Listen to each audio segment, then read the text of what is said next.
Save 25% or more on every tire in stock at Big A Tires. College football in the South means tradition. At Auburn, it began in 1892 with a 4-game season and a win over Georgia Tech's first ever edition of the Yellow Jackets.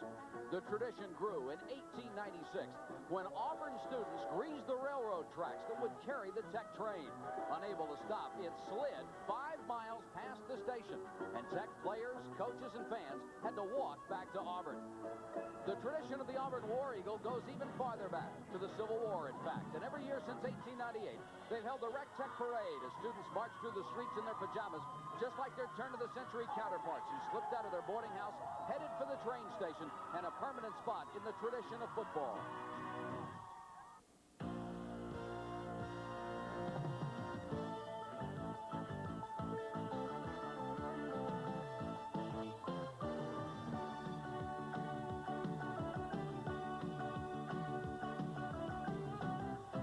The dream started with the legendary John Heisman. He coached at both schools, coming to Auburn in 1895 and moving to Tech in 1904. And it continues with the trophy that bears his name. It may be headed back to Auburn in the possession of the Tigers' Bo Jackson. Trying to block that road to destiny today, the Black Watch, the heart of Georgia Tech's defense. It's a tradition as old as college football in the South itself, as Auburn meets Georgia Tech on CBS.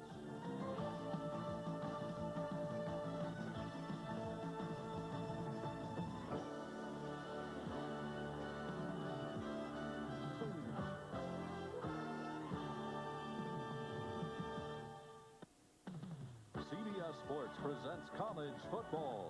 Live from Grant Field in Atlanta, Georgia, it's Auburn versus Georgia Tech. Today's game is sponsored by your Toyota dealer, the 1986 Celica. Totally redesigned for more performance and style. Who could ask for anything more? AC Delco, the smart parts. And by Old Milwaukee and Old Milwaukee Light. It doesn't get any better than this. This is CBS. Hey, we do it all. We buy our own homes, we pay the bills, we take care of the kids. Today's woman knows the true meaning of independence. But there's just one little problem. Have you ever tried to fix your own washer and dryer? And I panic every time the ice maker quits. That's why I depend on Don Bar. Service calls are just $10.50. All work is guaranteed for 2 years. Face it, ladies, there's just some things we still need a man for. Thank goodness for Don Bar Appliance Repair. Trust Don Bar Appliance Parts and Service. Call 269-9280. For just $70 a month, you can enjoy the luxurious comfort of a spa in the privacy of your home. Montgomery Pools and Spas has unique whirlpool spas to cradle your body and a finance plan to fit your budget. So go ahead, spoil yourself with a relaxing spa from Montgomery Pools and Spas. They've got the best selection and the best prices. Just check around. You'll come back to Montgomery Pools and Spas. Visit our display at 1546 East Ann Street and see for yourself. There's no better feeling than relaxing in a whirlpool spa from Montgomery Pools and Spas. Call 264-8783 today. Closeout dealers cost delivery and setup at Bonanza Mobile Homes. Patrick and Steve Davis with you from Grant Field in Atlanta, Georgia. 12 minutes, 26 seconds to go. First quarter, Georgia Tech on 4th and 10 will punt the football away.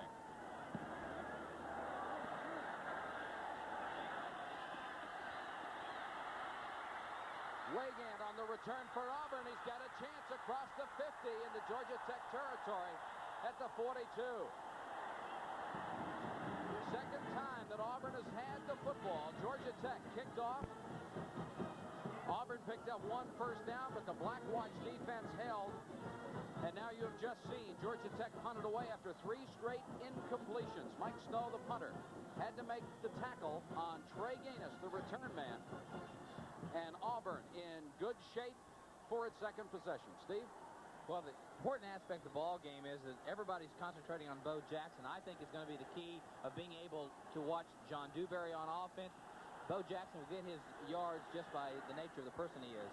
Jackson on the first possession had 3 carries for 11 yards. There he goes again, and once again that Black Watch defense is there to stop him after a gain of only about 2. Auburn fumbled on its first possession, but the Tigers were able to recover. And turnovers have been a problem for this offense, Steve. Well, generally when you're in an offense like the rushing offense, you're going to have the ball turned over a little bit. I think 2 aspects. The rushing aspect in terms of the high emotion that you expect in the ball game. You've got to keep those turnovers down to a minimum. 2nd and 8. Bo Jackson, the deep man in the eye, cuts it upfield. Ken Parker, the first man to hit him, and he reaches the 35-yard line. It's a gain of 5, and still you hear the cheer from the Georgia Tech fans as the defense hung in there. The backfield has Pat Washington, the senior quarterback. He's their leader. Jackson, the man who will get the ball almost all the time. When he doesn't, Tommy Agee, number 30, the fullback, will get it. A very dangerous runner. And Ron Middleton is normally in there as the H-back, sort of a second tight end in their set, along with the regular tight end, Jeff Parks. Right now they have 2 wide receivers in. Gaines, number 19, and Freddie Wagan, number 14. And this is Middleton in motion. Jackson on the sweep. Very close to the first down, but it looks like they will mark him short. And the tackle made by Anthony Harrison, the free safety, who came up and made the stop on Bo Jackson. 4th and 1, and Pat Dye has no problems going for 4th and 1. He's already done it several times, Steve. Well, I think that anytime you've got a prolific back in the backfield in Bo Jackson, the problem is you don't want to be so obvious with Bo Jackson. Sometimes use him as a decoy. Everybody in the stadium anticipates Jackson will get the ball. 2 tight ends on 4th and 1. It looked like Auburn moved early. Looked like the right side of that Tiger line got off the ball a count ahead of the snap. And it will go against the Tigers. That'll make it 4th and 6, and this is a more difficult decision. Well, no, I don't think it's that difficult. You're going to punt the ball away. What it represents, it's not a turnover, but it's a crucial mistake. Rather than be 4th down and 1, now they're 4th and 5, have to punt. Ball, illegal procedure on offense. Lineman raising up. Bo Jackson has already carried the ball 6 out of 8 plays from scrimmage for the Tigers, and he has 20 yards. And that will make him the most prolific ground gainer in the history of Auburn football, and they have had some great ones. Lewis Colbert on to punt, the nation's leading kicker, averaging more than 47 yards a kick. And deep to receive for Georgia Tech is Corey Collier. He probably will not get a chance to run this one back. Going for the corner, and they'll get it. Marks now outside the 5, and they'll stop at the 7-yard line. Lewis Colbert pins them deep in their territory with 9:59 to go. We'll be back after this.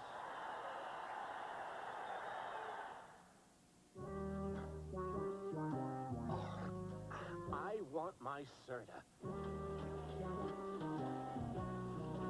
I want my soda. Here's why people want their Serta. Why they're spoiled for any other mattress. Only Serta goes beyond just being firm. Beyond what others do. We top our support with the extra comfortable Serta surface. A unique difference you can feel in a Serta Perfect Sleeper. Marvin, I want my Serta. Ollie, I can't see. Relax.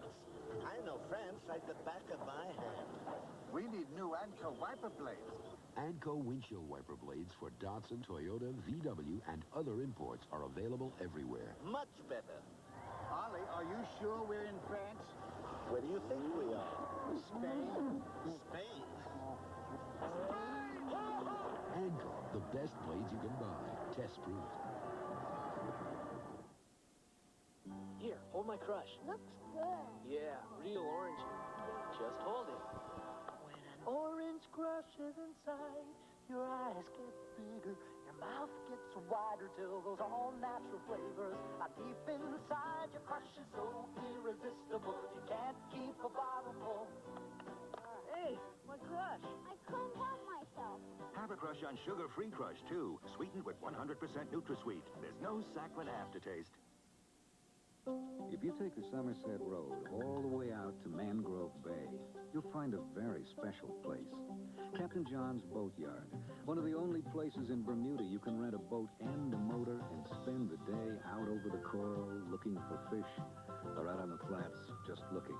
But remember 2 things. Bring some sandwiches and your Visa card, because Captain John doesn't sell food and he doesn't take American Express. Visa, it's everywhere you want to be. We're at Grant Field in Atlanta, Georgia. You're joining us in progress because of the runover of the Ohio State-Purdue game. We are scoreless here with Georgia Tech and Auburn, 9:59 to go. Georgia Tech first and 10 from its own 7-yard line. John Dewberry at quarterback. And he'll pitch it to Jerry Mays, trying to get outside, and no luck at all. Mays run out of bounds by that big defense led by Gerald Williams, the right tackle, the senior from Valley, Alabama. Mays has been quite a story the last couple of weeks. Gained more than 300 yards. Georgia Tech was the only major college to offer him a scholarship, and they are very, very happy they've done it now. Pat Dye, the head coach at Auburn. No coach has ever had more success in his first 4 years. Dye now in his 5th with a 4-1 record coming in. 2nd and 8 for Georgia Tech. Gary Lee is the man in motion. This is Jerry Mays. Mays hit hard as he reached the 15-yard line, but a good gain for the Yellow Jackets. Edward Phillips, the linebacker, in on the stop. Linebackers do not make a lot of tackles for this ball club. Very unusual. It's their down linemen who do most of the damage. Tracy Rocker, the left tackle, Harold Harmon, the nose guard, and Gerald Williams, the right tackle. 3 of the top 5 tacklers on the ball club. 3rd and a yard for Georgia Tech. They have yet to have a first down. Their first possession, they threw 3 straight incomplete passes. Mays in motion and Dewberry to throw. And it's complete, and it should be enough for a first down. John Dewberry with those passes under the zones. Hits his tight end Tim Mannion, Arthur Johnson, and Russ Carricker, the linebacker, in on the stop. Gerald Williams, 98, is the #1 tackler on this defensive football team of Auburn. Here's the frustration of being a pass rusher. You've got to be a relentless. You've just got to keep plodding away, pushing and struggling. Oftentimes you come up with nothing. First down of the ball game for Georgia Tech. Mays again in motion. They'll give it to King, the fullback. King doesn't get much. Tracy Rocker, number 74, the first man to hit him, along with Phillips, 46, the linebacker. There's Bill Curry, and they have done a wonderful job here at Georgia Tech by letting him rebuild this program his way. In 6 years, he has a 21-37-2 record, but he has Georgia Tech on the verge of being back where it belongs in big-time college football. 2nd and 8 after a gain of 2 from King, the fullback. Dewberry on the option, no dice. And waiting for him was Gerald Robinson, the left end, and Dewberry had nowhere to go. One of the things about Georgia Tech's offensive concept this week is that they have not shown the option play all season. They felt like they needed to take a little bit of attention out of the rushing lanes on Dewberry in the passing game, so make them think a little bit more on the outside about the run. Dewberry is not a prolific option quarterback by any means, but the point is the threat of it. You will cause your cornerbacks, your perimeter people to stay at home more often. 3rd and 8. 2 wide receivers in the ballgame. Here is a draw. It's Charles Mack, the fullback, across the 30 to the 31. He has another Georgia Tech first down. Nice call by the Georgia Tech coaching staff. They know that big pass rush was coming. Well, you anticipate that Georgia Tech has to throw the football, so that will create opportunities for the draw play. Oftentimes, the hard rush of Auburn that they're known for in the passing game, he gets an excellent block on the outside. He's able to break into the secondary. With a hard pursuing defense, the draw play is very effective. Georgia Tech out of the eye. This is Corey Collier into the ballgame for the first time. He gets outside. Corey Collier almost had a chance to break it. Just tripped up by Edward Phillips, number 46, and if Phillips doesn't get him, it's off to the races for another member of that microchip backfield. He's only 5'7".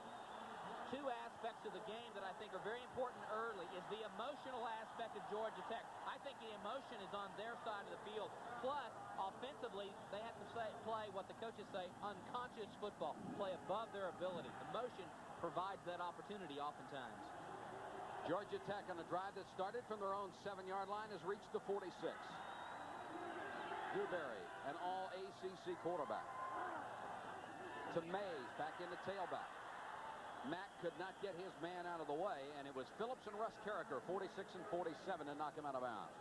Let's go to New York for an update.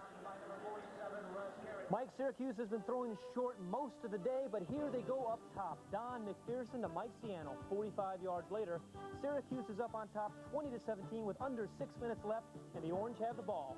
Let's go back to Mike and Steve. 6 minutes, 43 seconds to go in the quarter. We're scoreless between Georgia Tech and Auburn, but Georgia Tech on a drive at their own 49-yard line. 2nd and 7. Lee is in motion. They'll give it to the fullback. That's Malcolm King, the sophomore from Americus, Georgia, into Auburn territory for the first time today. Andre Bruce, number 93, was in on the stop along with Pat Thomas. The Auburn coaching staff on defense really felt like, Mike, that Georgia Tech was not a sustained drive-oriented football team that they would have to take at the distance. They're starting at the 7-yard line. They've gobbled up the yards and the time, and I think that's a point that really will be in the confidence-building category for Georgia Tech. Plus, it keeps Bo Jackson off the field. Exactly. Clock turning with 6:10 to go, first quarter. Third down, 3 yards to go. Dewberry on the outside, lost the football. And Auburn looks like they have it in Tech territory. That's a mistake you do not see John Dewberry make very often, but he made it that time. Well, he's out of his element a little bit. Running the option play is not what John Dewberry is really known for. 6 minutes to go, first quarter. We are scoreless. Georgia Tech and Auburn from Grant Field in Atlanta. We can help put people together. Hey, I got an idea. AT&T can help your business grow. For us at American Express, building one worldwide nerve center was a dream come true. Finding the communications and information systems that could grow with us might have been a nightmare. We chose AT&T. You don't trust your dream to just anyone. Whether it's telephones, information systems, long-distance services, or computers. The right choice, AT&T.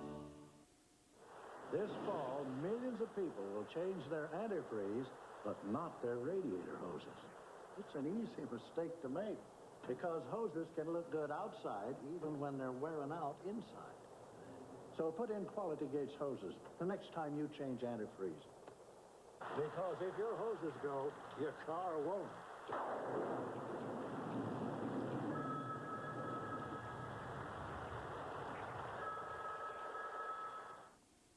Wednesday. How much do you get? The kids, it's on the house. A boy's father is caught between the law and the mob. Dead men don't talk sense. Where does the equalizer turn to even his odds? The option play is a really high-risk offense to some degree. This time, John Dewberry doesn't have the experience of running the option play. This is the first time they've shown it. It's the counter option. He goes down the line. Andre Bruce, 93, strips him of the ball. He almost recovered it, and then the ball bounces away, and they give it up. There it is at the end of the play. Gerald Williams falls on the ball. Auburn with its third possession of the ball game, and A.G., the fullback, goes straight up the middle, got maybe a yard. Georgia Tech's defense has been tough this year, especially giving up points. They rank 8th in the country, allowing only 12.4 points a game.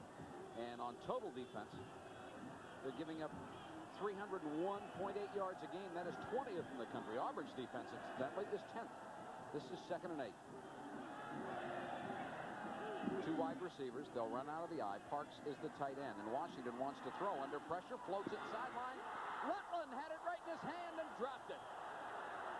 Reggie Rutland had the ball, hit him in the chest. The pass was intended for Trey Gaines, but that one was way underthrown.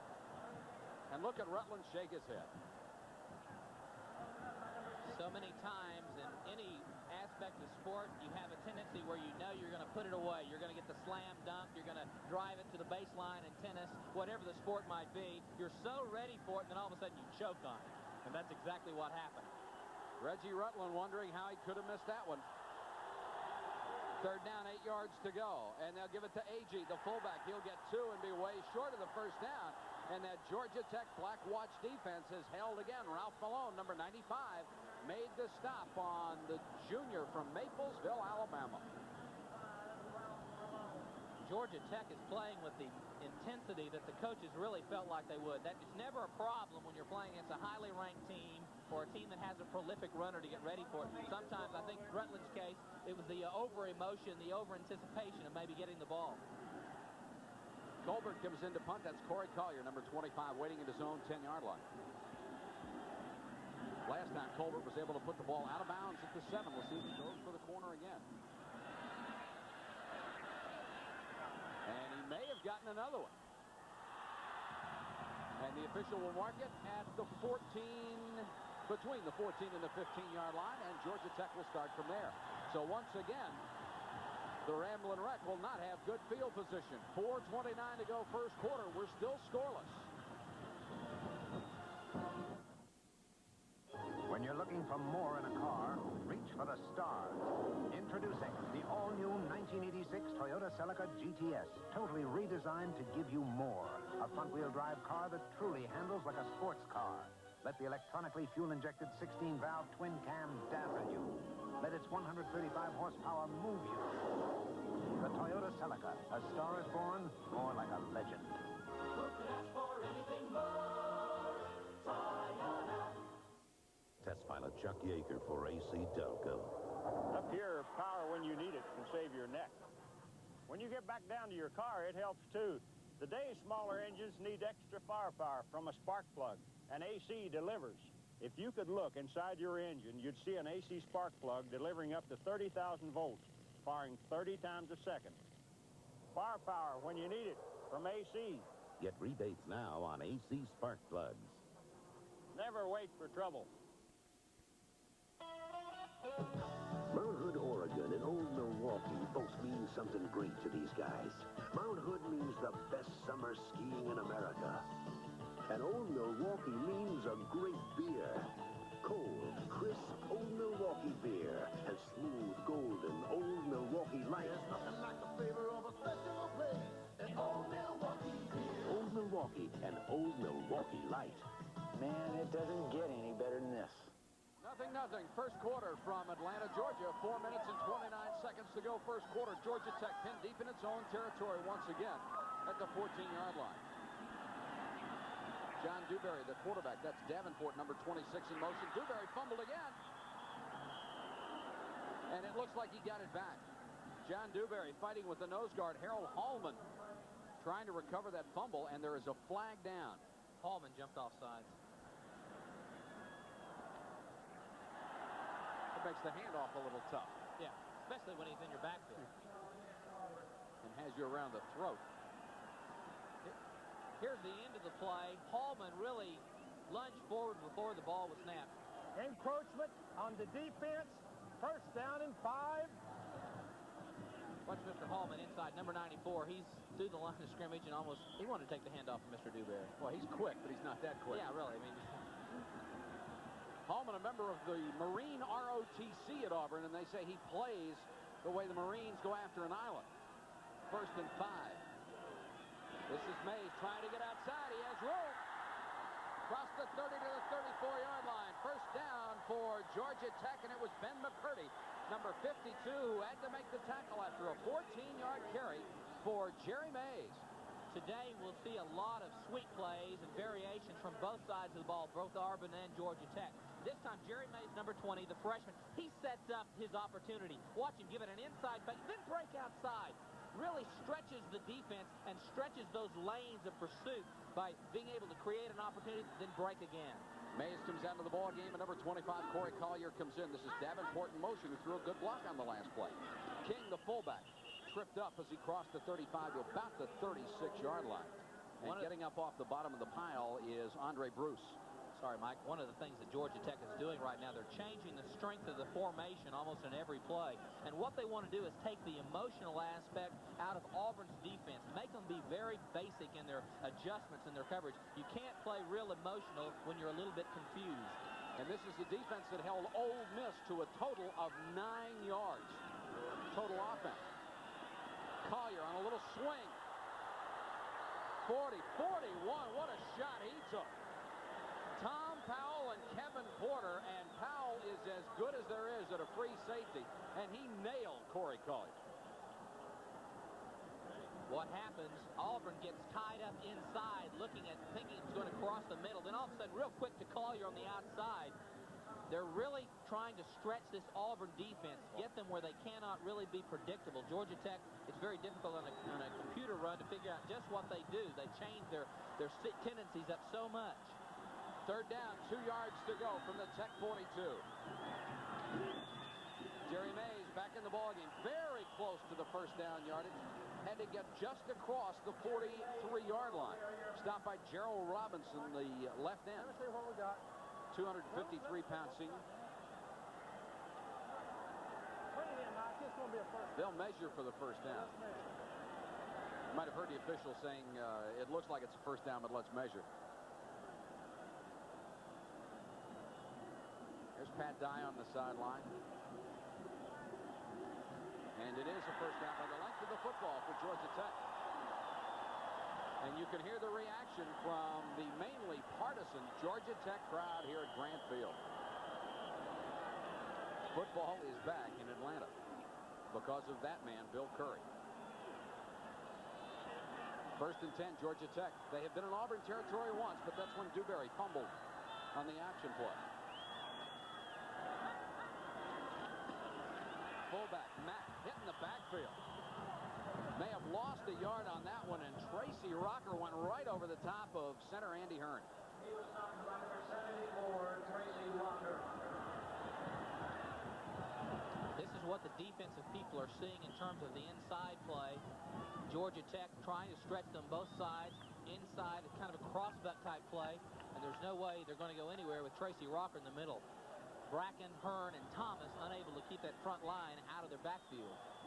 Minute and a half left in the first period. We're scoreless. Second and 11. And Dewberry to throw against the straight four-man rush over the middle to his tight end. That's Massey at the 30 to the 27-yard line. Robert Massey, the sophomore from Tifton, Georgia. He and Mannion, the other tight end, have shown that ability to get open, especially down the middle. And Dewberry laid it in there. In the first series of the ball game, Dewberry threw 3 passes over the receiver. A little high-strung, overly emotional. Right in between the gap, you've got to force Powell, Arthur Johnson, the free safety and strong safety. You split them, and that's exactly what happened. Massey's got the great tight end hand, ability to go across the middle. A 30-yard gain, first and 10 at the 27. King plows his way forward to about the 25-yard line. But Auburn very tough in the middle of that defense. If Georgia Tech expects to win the ball game today, John Dewberry will have to be a star in the game. He will have to complete more passes like that. He will have to keep Auburn's defense out of tempo with what they normally want to do. He's going to have to pull them out of their character.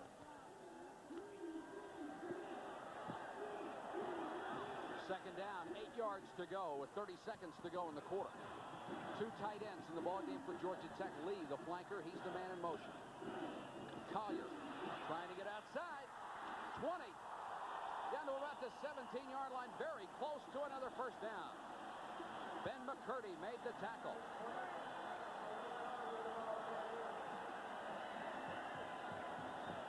Yards for Corey Collier. He and the freshman Jerry Mays alternating at tailback and doing a great job of it.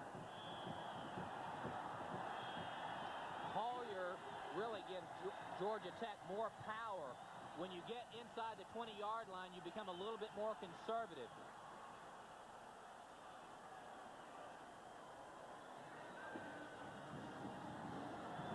We'll return after this message and a word from your local station.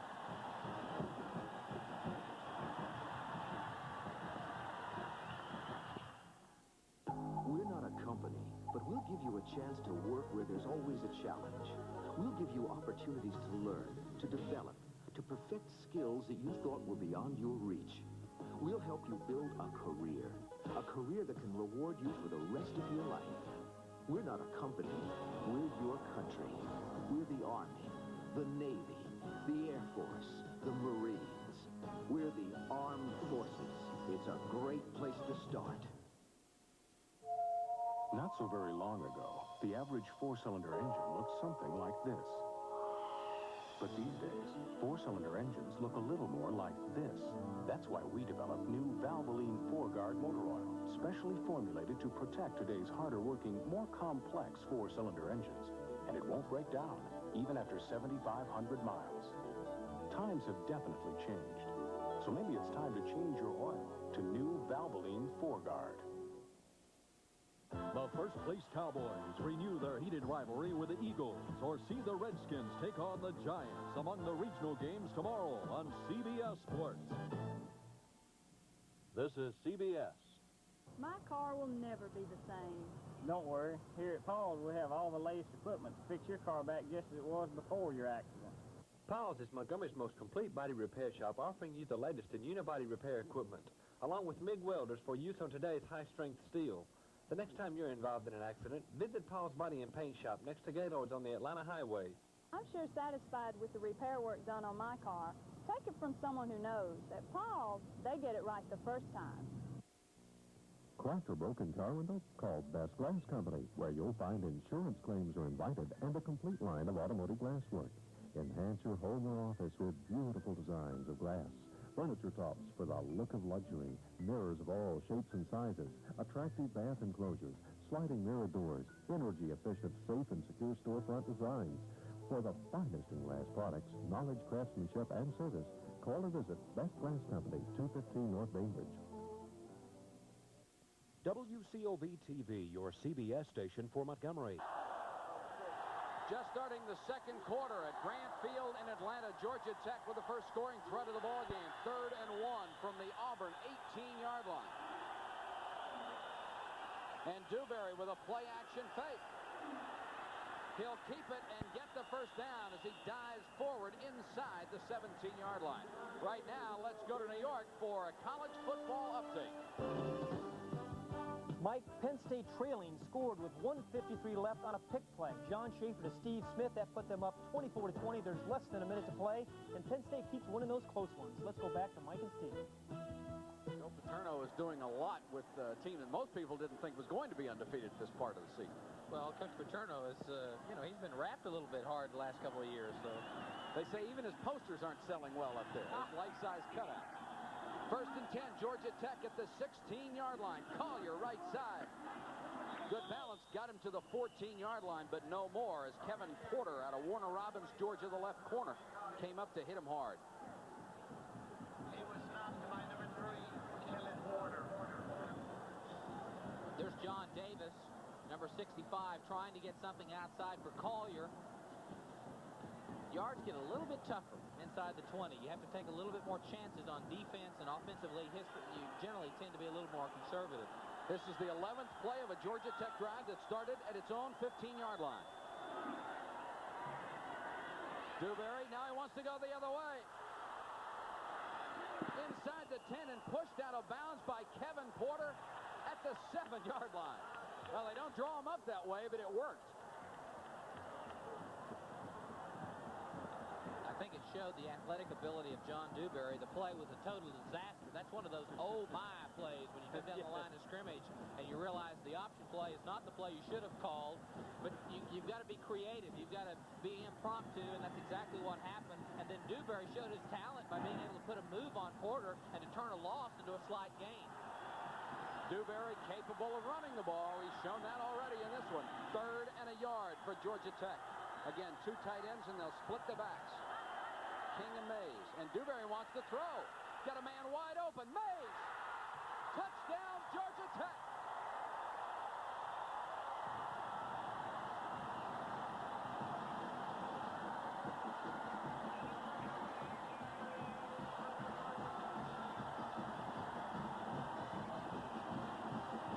Jerry Mays with the first receiving touchdown of his career.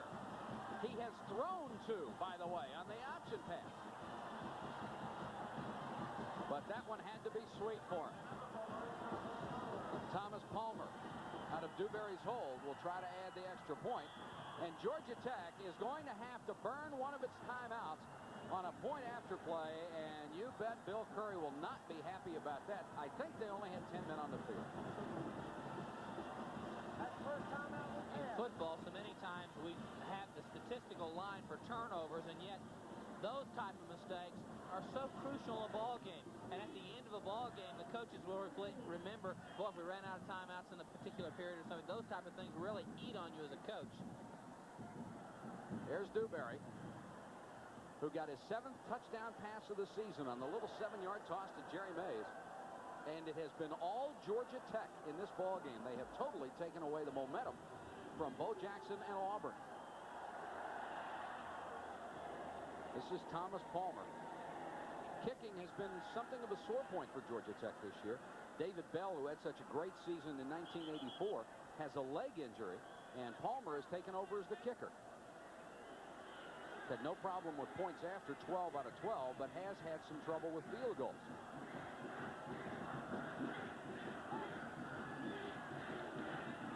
Good snap. Dewberry puts it down. And the Yellow Jackets of Georgia Tech will take a 7-0 lead over Auburn. What happens is you begin to stretch the defense again. You put pressure on the perimeter people. Now they've got a very tough decision. Do you come forward, rush, or do you try to drop back in the pass? Bruce was out of position. He did not pick up Mays out of the backfield. It resulted in a touchdown for Georgia Tech.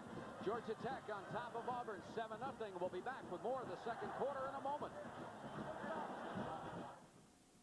Introducing the 1986 front-wheel drive Family Camry from Toyota, the car that gives you more headroom than any other compact, and more hip room and leg room than many compact cars. That means the Family Camry has more room for a rock group or a group of rocks. The Town Council of Sleazak, Michigan, with the mayor's dog thrown in, 42 gas balloons, 2 sets of identical twins, plus a man named Murray. The Family Camry from Toyota. Who can ask for anything more? Toyota. When it's freezing cold and the sirens blow and the mercury's down to 20 below, you don't need problems, you gotta go. That's why America goes with Prestone. A fresh fill of Prestone Chew Antifreeze fights freeze-up and rust-up, too.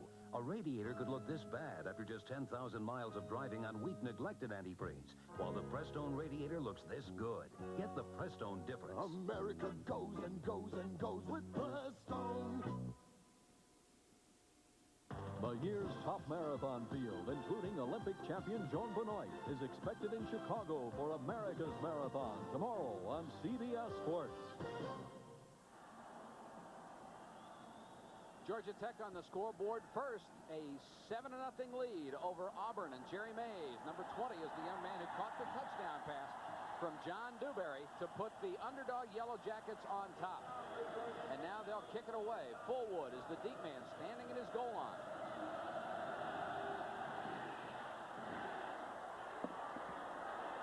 He'll take it 4 yards deep and bring it out. Fullwood bouncing off tacklers. And Palmer, the kicker, is the man who has to push him out of bounds at the 35-yard line. Fullwood had been averaging 18 yards a kick return, and he broke a big one that time of 39 yards. It's rather difficult to believe, but Brent Fullwood is considered a tougher runner to bring down than Bo Jackson by the coaches and by the defensive staff at Auburn. They've had to practice against him because of his power, his proud running style. He really puts the intimidation. 13:33 to go first half. It's Georgia Tech on top of Auburn by a touchdown. The Florida Everglades and Old Milwaukee both mean something great to these guys. The Everglades means airboating, as close as you can get to flying without leaving the ground. And Old Milwaukee means a great beer. Cold, crisp Old Milwaukee beer and smooth, golden Old Milwaukee Light. There's nothing like the flavor of a special place in Old Milwaukee beer. Old Milwaukee and Old Milwaukee Light. Hey, guys, it doesn't get any better than this.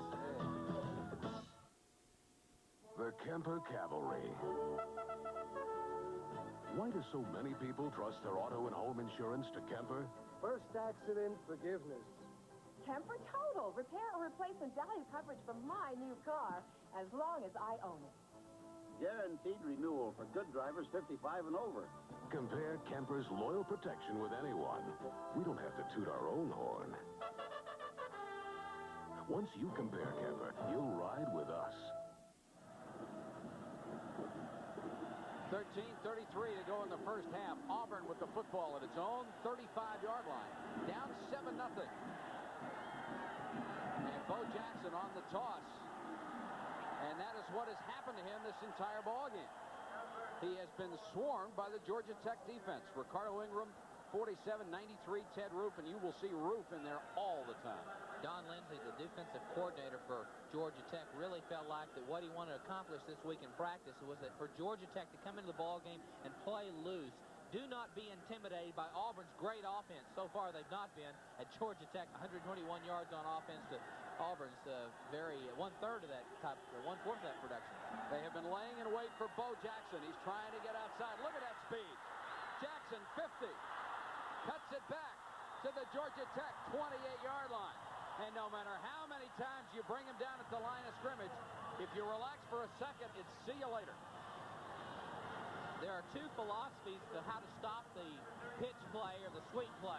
One is to bounce him outside. This is not the nature of Georgia Tech. This is not what they wanted to do, but they do. If you bounce him outside, you better have the interior speed to get to the outside. Georgia Tech does not possess that speed. They've got to force Bo Jackson inside on the sweep play if they want to be successful. With that 20-yard carry, and here's where he stepped out of bounds. Well, that's a good call. Right on the sideline, so they'll mark it at the Georgia Tech 41-yard line. It is a first down, however, for Auburn. Following Agee, this is Brent Fullwood. In to give Jackson a little breather, and he crosses the 40 down to about the 39-yard line. And it was Mark Pike on the stop. Pat Swilling really is an outstanding player. He's always generally the tight end side. This is the open side because they're in a wide set. Swilling just having to pursue the best defensive player on their football team. He's always going to be the point of attack. He's a load at 245, a defensive end. Second down, 7 yards to go. Fullwood is in at tailback. Jackson gets a breather. Washington to throw, and it's blocked. Knocked down by Ken Parker, the defensive tackle, who had an interception and a blocked field goal a week ago, was the ACC Defensive Lineman of the Week. And he just stuck those big paws up there and stuffed it. Parker's been the most consistent player. Watch him, 84. He's a former tight end, so had he caught the ball, he would have known what to do with it. There he is on the left side, number 84. Gets his big paws up, as you said, and the ball, Pat Washington throws it more in a direct line because he's a strong-arm quarterback, very little trajectory, and Parker had a chance to knock it down. Washington now 0 for 3 in the passing department. And he's back to throw again under a blitz. He'll run out of there. 30. If he didn't step out of bounds, it's a touchdown, but he did step out of bounds at the 20-yard line. Tough break for Auburn and a great break for Georgia Tech because Washington just set sail. Boy, I tell you, as a quarterback, you get a chance to break into a seam or a crease like that, you do not run out of bounds. There's no reason. He just lost his mental concentration. There's no reason to run out of the bounds in this particular situation. He's got the coverage beat. No one's in pursuit. He just swings it wide. There's no reason. That's a critical mistake. I guess he's so excited he thought he was going to score. Choked on it. Not what you expect from a senior, and that's why he's in there. 1st and 10, Auburn trying to even this ball game up. And it's Bo Jackson back into the ball game. Breaking tackle, driving inside the 10. Holy cow, what a run by Bo Jackson. Finally stopped Ivory Lee, the nose guard, had to chase him down from behind. Just so strong, Steve. Why Bo Jackson will win the Heisman Trophy is because of runs just like this, because he sets up his own opportunities. Watch this. He will get the ball. Now, he creates a seam, a crease. There doesn't look like there's much there, but he's able to use his head, go forward, power, his acceleration, and his vision. 1st and goal from the 8-yard line. Jackson, he's got some room on this one and is down to the 4. Agee, an excellent lead blocker, number 30, the fullback. He had 22 knockdowns against Southwestern Louisiana. That means he puts the other guy on the ground. Agee, a junior from Maplesville. Had a big run a week ago against Florida State when they were concentrating on Bo Jackson, and he just cracked it up the middle. Jackson now 10 carries, 59 yards. 2nd and goal from the 4. Agee. That's what happened a week ago. Wherever Bo Jackson goes, it looks like 10 men go with him, and there was nobody home to take on Agee.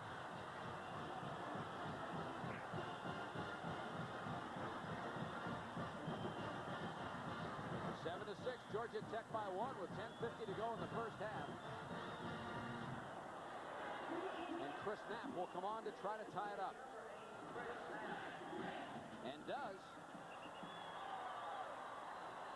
Tommy Agee started since his freshman year. He's a junior. He's a wishbone fullback. Watch, everybody is thinking outside. They missed the tackle. They've got to put him away because they're concentrating on it outside. Only one man had a chance to make the play on him, and he goes into the end zone. Here it is again. The outside man, I can't really tell who it was that missed the tackle, did not wrap him up. With Auburn's backs, you've got to be an extremely sure tackler. 7-7. 10 minutes and 50 seconds to go from Grant Field in Atlanta. Back with more in a moment. Who's ready to unleash the most powerful small 4x4 ever to beat up a mountain? Who's ready to unchain more horsepower than any small 4x4 ever? Who's introducing the first 4x4 gas turbo in America? Toyota's who? The 1986 Toyota 4x4 Turbo. With all-new high-track independent front suspension for even more comfort. It's the who's who in 4x4. Who could ask for anything more? Toyota. Really tea and burgers so nice. Really tea and tacos so nice. Chicken goes nice. Salad so nice. But really tea on ice. Riuniti has the taste that goes great with all your favorite foods. A taste that makes Riuniti the world's best loved imported wine. Everything's nice with Riuniti on ice. Riuniti, Riuniti. The Big Ten race is hot and getting hotter. The Ohio State Buckeyes will face the Golden Gophers of Minnesota in college football next Saturday on CBS Sports. Auburn has come from behind to tie up Georgia Tech at 7 apiece with 10:50 to go in the first half.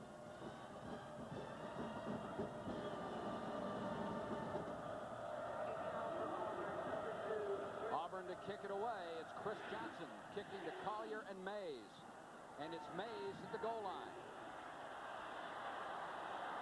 Has a seam. Jerry Mays pulled down at the 36, and they pulled him down with the face mask. A big return for the little freshman from Thompson, Georgia, who caught the touchdown pass earlier.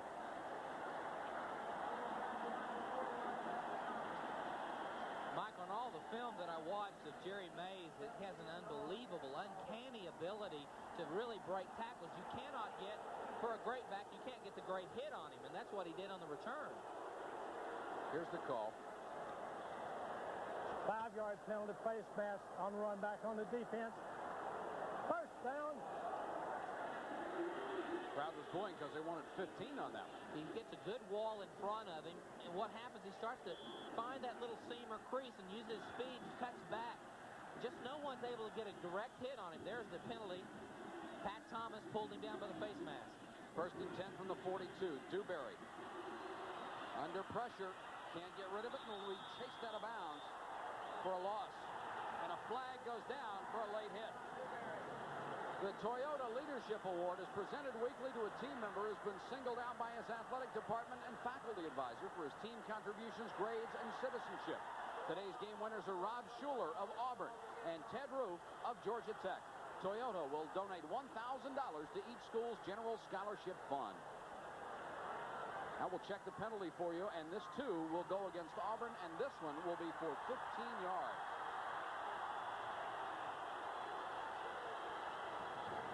Here's the call from C.C. Daly. Dead ball, personal foul, hitting out of bounds. First down. Thank you.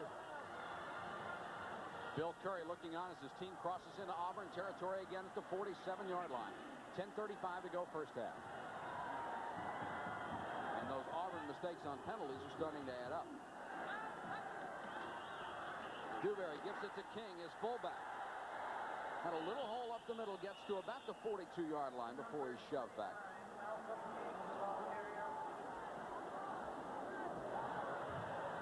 Auburn's defense very tough up the middle. Andre Bruce is in on the stop.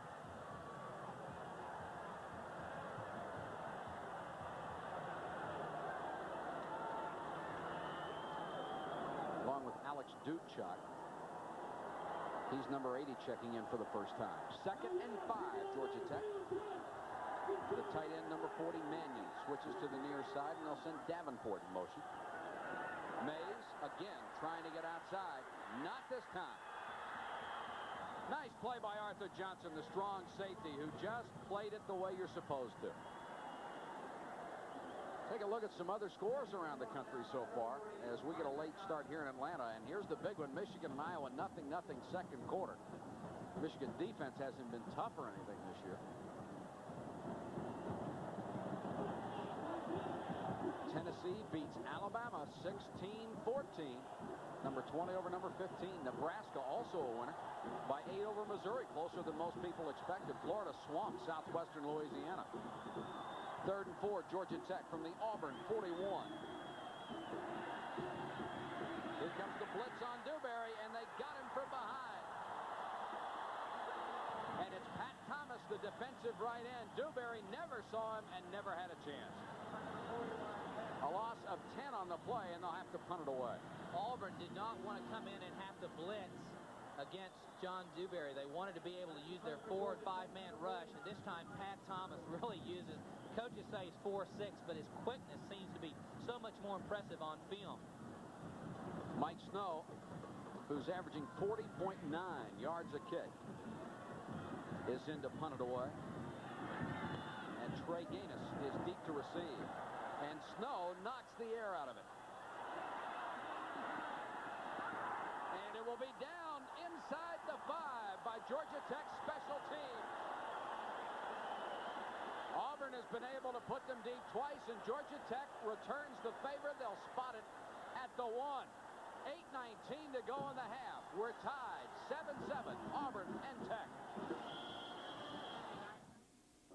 Looking for something more in a car, but the cost of keeping it on the road hangs over it like a dark cloud? Introducing a ray of sunshine, the 1986 Toyota Tercel. It has the lowest operating cost of any car in America. It's Toyota's lowest priced car. It has more room than any subcompact and front-wheel drive. The Toyota Tercel. You won't get soaked. Look at us for anything more. Toyota. Who's gonna be at the Silver Bullet tonight? Sipping on a cold Coors Light, partying right. Hello there. Who's sure to make the scene on a Coors Light Halloween? Come on down to the Silver Bullet. See who greets you with a Silver Bullet. Who was that? I don't know, but he left this silver bullet. There's no slowing down with the Silver Bullet tonight. Coors Light beer. Tonight, You're causing an awful lot of static, Stringfellow Hawk. a mysterious woman is Hawkendaum's only hope to save Archangel. We don't find him soon. He's a dead man. On Airwolf.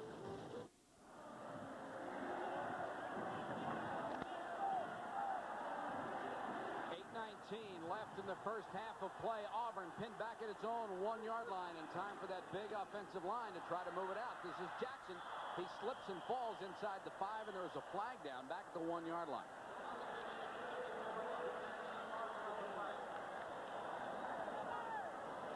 And it's offsides against Georgia Tech, and that immediately gets Auburn out of a hole.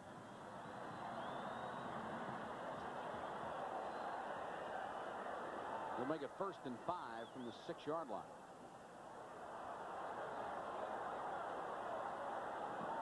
Encroachment on the defense. 1st down and 5 repeats. Check some other scores for you, and we have it tied. Georgia tied by Vandy, 13-13. There's the Nebraska score again. A lot of trouble with Missouri. Ohio State in the game you saw earlier over Purdue, 41-27. Was much closer than that, and Tennessee beating Alabama by 2. 1st and 5, Auburn. That's Middleton, the H-back in motion. Bo Jackson trying to get outside. No dice, lost the ball. I think they'll rule it down. The ground cannot cause a fumble, and that's what they'll call it. They'll say Jackson hit the ground before the ball came loose. Makes you hold your breath if you're a coach.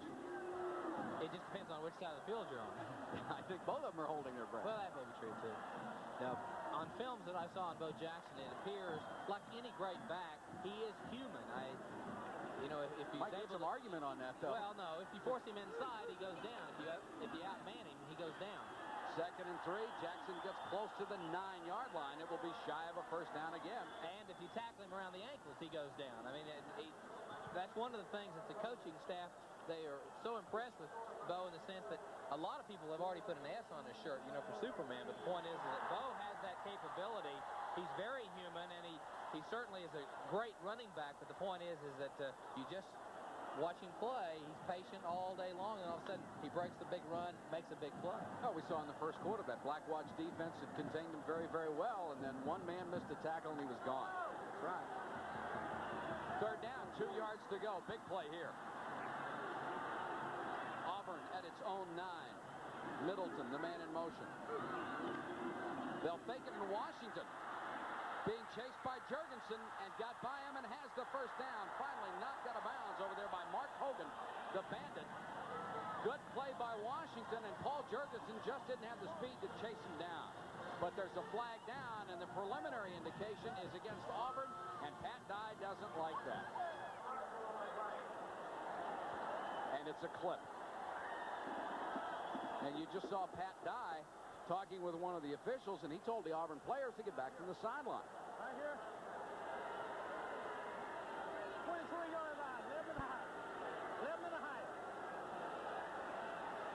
Yeah, it'll be half the distance to the goal line from the 23, so Auburn not out of trouble yet.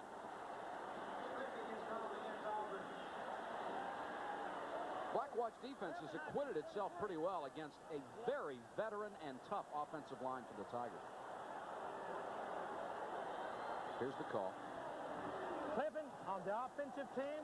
Repeat, third down. Jeff Parks, number 82, appears to be the culprit. Pushing right there. Yes, he's pushing on Malone. Let's see, who is it? Who is he pushing on? It's Ricardo Ingram, I believe, 47. Yeah, okay. Yeah, it was Ricardo. That was the clip. This is Fullwood into the ballgame at tailback to give Bo Jackson a breather, and he is up to the 16. Check some other scores for you around the country. Notre Dame beats Army 24-10. And when was the last time anybody said Notre Dame knocking off Army was an upset? Here's Pitt over Rutgers, 38-10. Or a crucial victory. That's right. West Virginia beats Boston College. Navy crushes Lafayette that game in the fourth quarter. West Virginia now 4-4-1. And what an upset there. Virginia Tech over Virginia.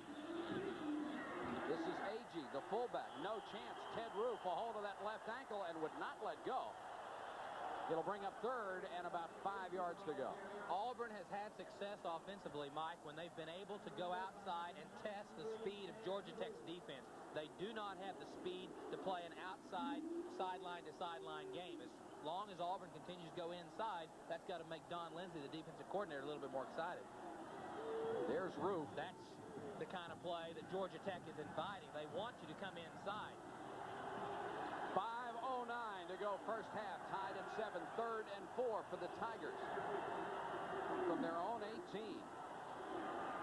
Washington to throw. He lost the football.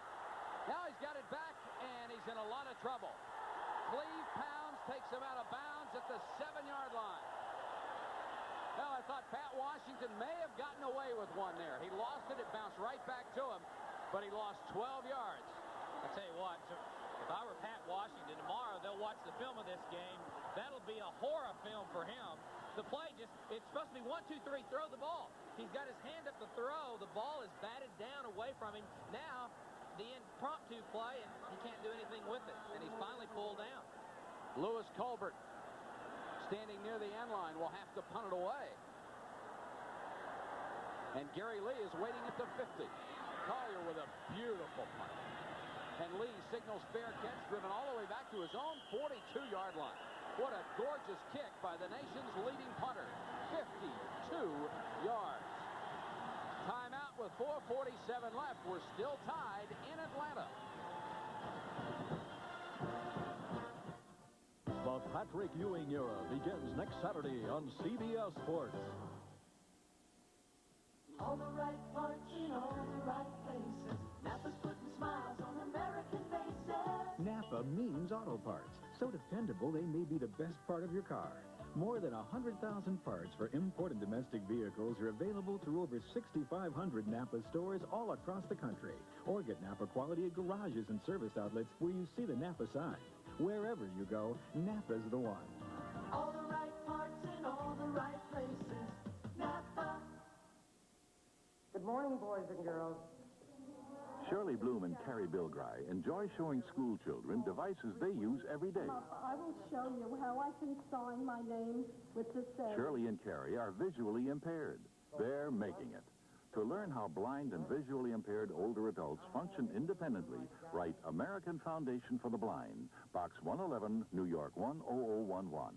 The American Foundation for the Blind. We help make it happen. Mike Patrick along with Steve Davis. Nice to have you with us this afternoon from Grant Field in Atlanta, Georgia, where Georgia Tech and Auburn are tied at 7 with 4:47 to go in the half. Dewberry, naked reverse.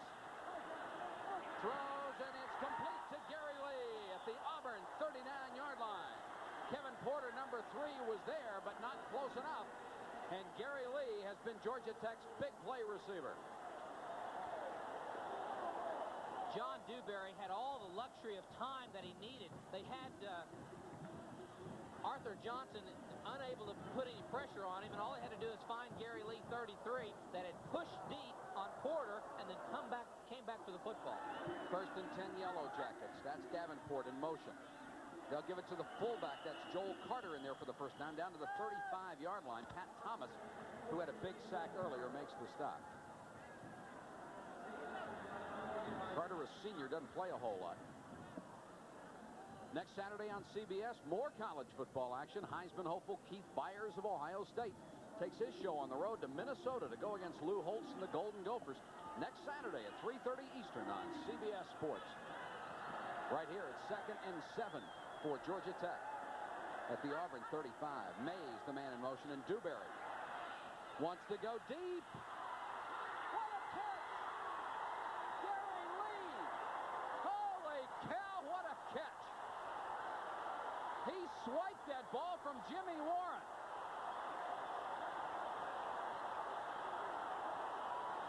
33 yards, and Dewberry just sort of hung it out there. If you can find 45 right there, number 45, Jimmy Warren sees that he's got a great opportunity to intercept the ball. So he's waiting on the football. He doesn't go for the ball. You've got to not be lazy or deliberate. He was waiting. You've got to see it and go catch it. That's why Lee was able to make the catch. 1st and goal, Mays. Inside the 1. Hit hard by Arthur Johnson, the strong safety. Jimmy Warren on that pass, on that previous play, was just sitting back waiting for it. When you see that it's going to be a little bit behind the receiver, go for the football, because all of a sudden, you know, Gary Lee's in a position he sees it's going to be short. He makes the adjustment and steals the ball out of a waiting Jimmy Warren's hands. Gary Lee sure didn't give up. He's had 4 touchdown grabs this year. Not the best pass you'll see Dewberry throw, but Gary Lee turned it into a great one. 2nd and goal from the 1. King is the fullback, Mays the tailback. 2 tight ends. Mays, touchdown!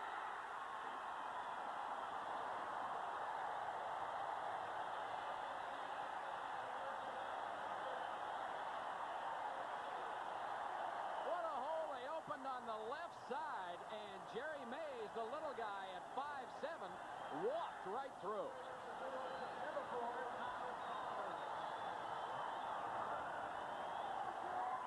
When you run the sweep play, you create creases. Mays represents the sweep to the outside. You think outside, everybody's pushing outside. He goes inside for the touch. The point after by Thomas Palmer is good, and Georgia Tech has regained the momentum 14-7 and has a sellout crowd on its feet. Here again, watch everybody flowing to the outside. They see Mays has the ball. He gets walled off inside and is able to go right through the crease for the touchdown. 2 of the Auburn defenders tackle the fullback, Malcolm King. Excellent block by Hearn, number 50, to open him up and create that little opportunity to go through and give them the 14-7 lead. We're not a company, but we recognize potential. We develop it. We use it. We'll make sure that as your responsibility grows, so will you. As your ability for leadership grows, so will you. Working with us, you'll gain self-confidence. Become a person with a future. We're not a company. We're your country. We're the Marines, the Army, the Navy, the Air Force. We're the armed forces. It's a great place to start. Coors showed me how they do things different, all the way down the line. And heat like this, that's important. Why? Well, heat heavies up the taste of beer. Any beer. But if you went down to any Coors warehouse, this is what you'd see. Coors, stored cold. Now, Coors is the only one that can say that. It's expensive, kind of a hassle. But Coors distributors think it makes a difference. Right here. A difference worth tasting. Coors are the one. On the NFL Today, a report on the Rams' big play defense. John Madden on what's happened to Lawrence Taylor. And Pete Rose on the World Series tomorrow on CBS Sports. 2 minutes, 44 seconds left in the first half from Atlanta, Georgia. Georgia Tech has taken a 14-7 lead over favorite Auburn. And Tech will kick it away. There's Jerry Mays getting a little medical attention on the sideline. Looks like they're working on his left hand. Here's a short pooch kick. And it's taken by Parks, the tight end, on the fair catch to 29. I don't know if that was intentional or not. It looked like it was. Tomorrow on the NFL Today, Irv Cross will have a look at the Rams' big play defense, the main factor in LA's 6-0 start this season. John Madden will explain to you why Lawrence Taylor has not been as effective this season as in others. Plus a look at the World Series with Pete Rose. That's all tomorrow on the NFL Today. Auburn, 1st and 10 at its own 29. They have no passing yards so far. They'll give it to Bo Jackson, cutting it back. Jackson ran right over Ricardo Ingram to reach the 44-yard line. Boy, he's strong. Hates to lift weights, too. Wonder what would happen if he did. Well, we put an S on his shirt. Well, his leg strength is obviously one of the vital points that makes Bo Jackson. And I think the coaches also agree that it's his attitude, the way he's handled the pressure of the media, and the way he responds to the team. He's very much dedicated to the team goal. Washington back to throw under pressure. Gets it away. It's incomplete. Had it in the hands of Scott Bolton. His split end, but Bolton couldn't hold it as Cleve Pounds came up to hit him.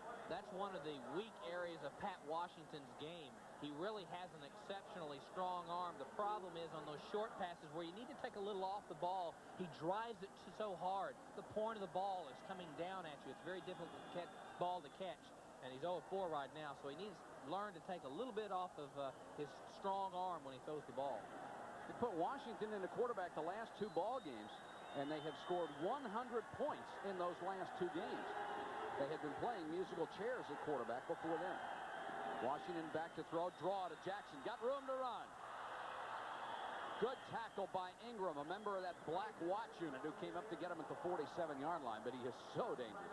Bo Jackson has the ability. He's just like an option quarterback, Mike. He will take the sweep play one of 3 places, inside, middle, or outside. This time he starts in the middle, breaks it outside. He's just kind of scissoring through, finding his hole, his open area to get the yards out of the secondary. Another good lead block from fullback Tommy Agee. Jackson now 87 yards on the day. He is the leading rusher of all time in Auburn football history. Only needed 16 yards coming in. Only needed 9 to hit 1,000 for the year. 1st and 10. Washington back to throw. Fullwood. He lost it. And that one was not Washington's fault. That was Fullwood's. A reminder, next Saturday from what should be a sold-out Madison Square Garden, CBS Sports presents Patrick Ewing's NBA debut. The New York Knicks host the Philadelphia 76ers. Ewing, perhaps the most celebrated player to join the league since Kareem Abdul-Jabbar arrived in 1969. And in the season opener, he'll face a tough test against Moses Malone and the 76ers next Saturday at 1 Eastern right here on CBS. Ewing against Malone. That'll be a war. Anywhere Ewing goes, they're generally a war. 2nd and 10 for Auburn. Washington to throw again. Wants to throw the screen and does the forward, and he dropped it again. Now Washington is going to see Fullwood out there the next time, and he's not going to throw him the ball. Well, that time Pat Washington really set up the screenplay extremely well. Threw the ball very soft. I wonder if the sun might have had a little bit to do with the ability to catch the ball, the angle of the sun. But it was a soft ball. It was set up. Just fell right out of his arms, though, out of his hands. 3rd and 10 with 1:27 to go. And Miami leading Oklahoma 14-7. That's the half. That's not so unpredictable, though. No, you were saying it earlier. Here's the draw. Fullwood. He may not be able to catch it all that well, but he can sure run it. Incidentally, Auburn's tailbacks have not caught a pass this season. Maybe that's why. It'll be another first down for the Tigers with 1:17 to go after a 17-yard game. What a luxury to have Bo Jackson and then having a Brent Fullwood to back him up, to be able to rest Bo when he gets a little bit tired, to keep him fresh in the ball game and give it to a runner, a junior, that's even tougher to tackle than Bo Jackson. The clock running. We're approaching a minute. Washington wants to throw, completes it to his tight end Parks. Little dump over the middle. Roof is in there on the tackle, along with Hogan, the bandit back, number 36. First completion of the day for Pat Washington. He is 1 down 7.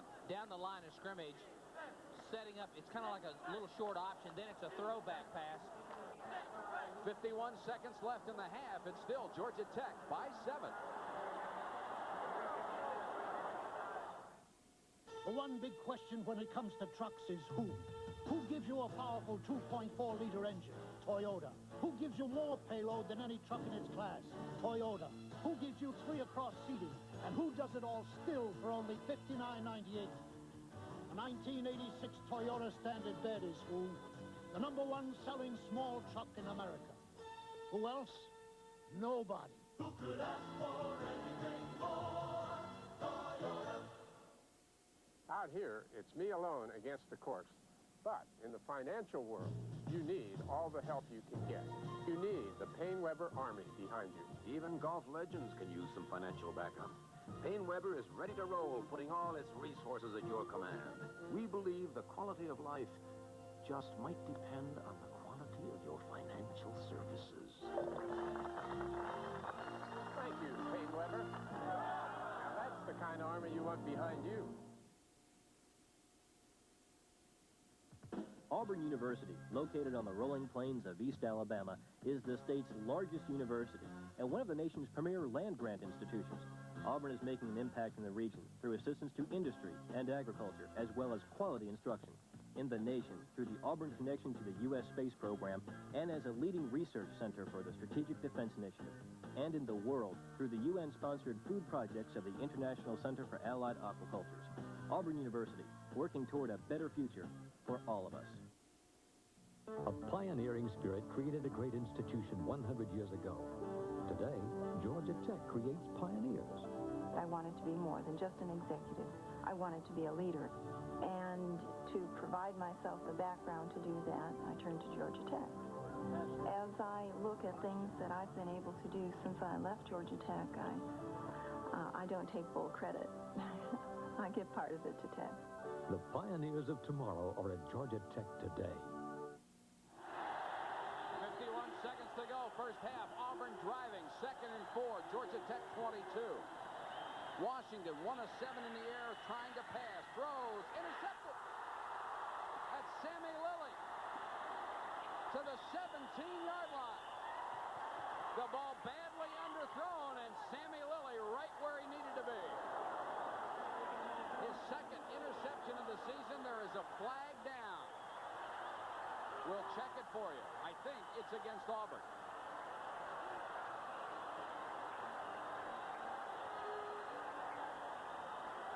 And it is. One happy young man there. Penalty is on the return, so Georgia Tech will have possession with 40 seconds to go.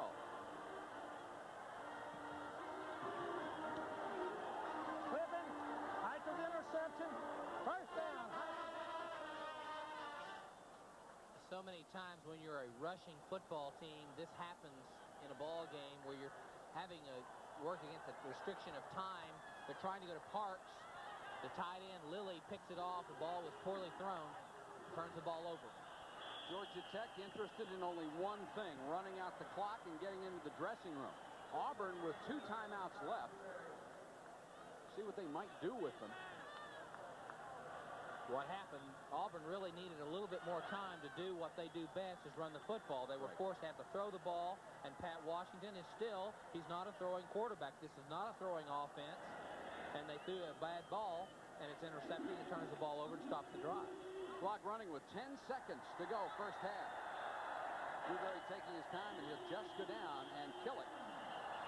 And that'll be the end of the first half. And you can hear the crowd reaction in Atlanta. They have loved it. As Pat Dye leads the field, trailing Georgia Tech 14-7. We'll be back at Grant Field in Atlanta right after these words. Some of you are being asked to choose a long-distance phone company. If you don't choose, someone's going to choose for you. And you know how that could make you feel. So if AT&T's clear long-distance connections and full services are important to you, send in your ballot. AT&T Long Distance, for over 100 years, when you reached out, we were there. And you can keep it that way by making the choice yourself. In my line of work, your insurance isn't on a piece of paper. It's up here, and it's in your equipment. With all the technology that's built into today's cars, I just don't trust mine to anything but AC filters. An AC oil filter can help protect your gasoline engine for up to 15,000 miles. An AC air filter, up to 30,000 miles. Never wait for trouble. Protect your car with AC filters. Now get rebates on AC filters. Call 1-800-AC-DELCO for a participating dealer. CBS Sports coverage of college football will continue after this word from your local station. This is CBS. Hello, I'm Bill Brown with Keith Electronics, and we're #1 in Central Alabama. We got to be #1 by providing great service and good prices with deals like this. Our 10-foot black mesh system installed for just $9.95. You can stop paying monthly fees, relax, and enjoy over 100 different channels for just $9.95. Visit Keith Electronics Showcase on the Southern Bypass next to Gaylord's, in the Prattville Square, or at their new location in Greenville. How you doing? I'm Steve Landersberg down in some basement. Gas furnace just went out and the owners are panicked. They may be ordering another gas furnace right now. What I should do is tell them to get an electric heat pump. Because one heat pump does the same thing as a gas furnace and an air conditioner, but more economically. Of course, they'll probably ask what I was doing in that basement and call the SWAT team. See you later. Ask Alabama Power about the electric heat pump. They're the experts. I'm Bob Stevenson, president of America's First Credit Union. We want our members to step out of teller lines with Flash Cash, a network of 24-hour teller machines. We also offer Flash Talk, a system whereby you can control your account 7 days a week from anywhere in the nation. By using your telephone, you enjoy your own personal credit union branch. America's First Credit Union, first in credit union service.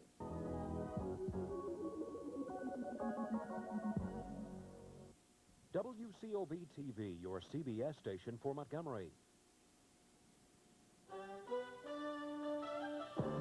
CBS Sports presents the Prudential College Football Report, sponsored by the Prudential, offering a full range of insurance and financial services. The Prudential, the rock, it's strong, it's on the move, it's bigger than life. Welcome back to the College Football Report on CBS. I'm Jim Nantz along with Pat Hayden. We're at halftime and an upset in the making. Georgia Tech 7 up in front of Auburn. What do you think of that? Well, you know, Don Lindsay is their defensive coordinator, has always done a good job against outstanding running backs. And also remember, Auburn has not been good on AstroTurf, 0-5 coming into today's game. And again, they continue to have problems on the AstroTurf. All right, Pat, let's take a look at the top 10, including that big matchup between number 2 Michigan and number 1 Iowa. The Wolverines have moved in front 7-3. Controversy, though, in this game at Iowa City. The Hawkeyes thought they had a touchdown. It was taken away. Chuck Long rolls around and finds Scott Helverson in the back of the end zone. Was he in or out? The official says he was out of bounds, but the replay shows that Helverson had at least 1 foot down and maybe 2. Look at that.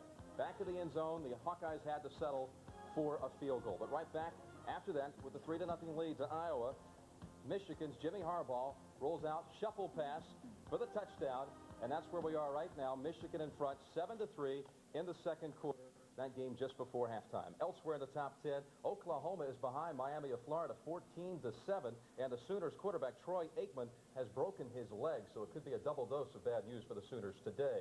Fourth-ranked Arkansas, 1-point lead over Texas at halftime. Fifth-ranked Florida, 45-0 over Southwest Louisiana. The Gators did not even score in the first quarter. They piled it on the final three. Syracuse beaten by Penn State. What a game this was at the Carrier Dome. The final was 24-20. This touchdown put the Orangemen in front. Mike Ciano, 45-yard score, and it was 20-17. But Joe Paterno's team has won every game this year by 7 points or less. John Schaefer finds Steve Smith, 8-yard touchdown, and Penn State won it 24-20 to stay unbeaten on the year. Nebraska 28-20 over Missouri. Much tougher than anyone would have thought. The Cornhuskers were 30-point favorites. This is Dale Klein, the place kicker for the Huskers, who today had 7 field goals. Only one time did Nebraska crack the Tiger end zone. But Klein ties an NCAA record with 7 field goals, and the Huskers win it 28-20. BYU will meet New Mexico later on tonight. The Cougars with 1 loss on the year, but climbing right now in the polls. Also in the WAC, Air Force 14-13 over Colorado State. They have just started the third quarter of that game, and Air Force has booted a 60-yard field goal in that game. All right, Jim, we have some other top 20 teams playing today. In a shootout in Columbus, Ohio State beat Purdue 41-27. Keith Byers was back, rushed for 106 yards. Jimmy Everett had 497 yards passing for the Boilermakers, but wasn't quite enough. Tennessee and Alabama in the SEC. Tennessee wins for the 4th straight over Alabama, 16-14. Tony Robinson got beat up all day, had to leave the game 3 separate times with injuries. Here you're going to see the kind of pressure he is under as he is sacked by Kurt Jarvis. He left the game with a knee injury to his right knee. His coach feels that he will not be back this season. Mike Shula for Alabama finds Bobby Humphrey for a 19-yard touchdown pass. That brought them to within 2, 16-14. Shula again tries to bring him back. This one is picked off by number 54, Dale Jones. And again, Tennessee wins their 4th straight over Alabama, 16-14. And in a surprise, Georgia and Vanderbilt tied in a final there, 13-13. UCLA trails Washington State 21-10. That is a surprise as well. That game is in the second quarter. And Notre Dame over Army. That breaks Army's 5-0 winning streak, 24-10. And in spite of that win, even though Notre Dame looked impressive, we're going to see Alan Pinkett. This is one of the reasons they did look impressive. Alan Pinkett became Notre Dame's all-time leading rusher. But in spite of that win, I think we're still going to see a new coach at Notre Dame next year. You don't think Jerry Faust will be back, regardless if they win the rest of their games? Well, the schedule is too tough. I don't think they will. But the administration is not going to force him out. If something happens, it's going to be his resignation. All right, Pat. Wisconsin had beaten Northwestern 13 straight years until today. Northwestern a winner at Wisconsin, 17-14. The Wildcats win it by a field goal. Let's quickly get you some other games that are still in progress. Kansas winning over winless Kansas State by 31. Iowa State no match for Colorado. Colorado on their way of upping their record to 5-1 on the year. Augustana, the longest winning streak in the nation, 29 in a row, and they are winning by 6. It's not that easy. Milliken still in there in the 4th quarter. TCU and North Texas State, the Horned Frogs, trailing by 7 in the 4th quarter. They've had no luck since the 6 players were kicked off the football team. Washington 10-7 on top of Oregon State. Make that now a change. Oregon State has gone in front. A surprise. Second quarter, Beavers lead by 4. Stanford and USC just underway. The Trojans have a touchdown. They lead the Cardinal 7-0. Oregon 21-3 over California in a Pac-10 game. That's in the second quarter. And a final look at this wild one. 93 points scored. Colgate the winner, 49-44 against Princeton. Still ahead, Pat and I will look at some of this season's surprises in the Big Ten, and we'll continue with highlights and scores from around the country here on the College Football Report.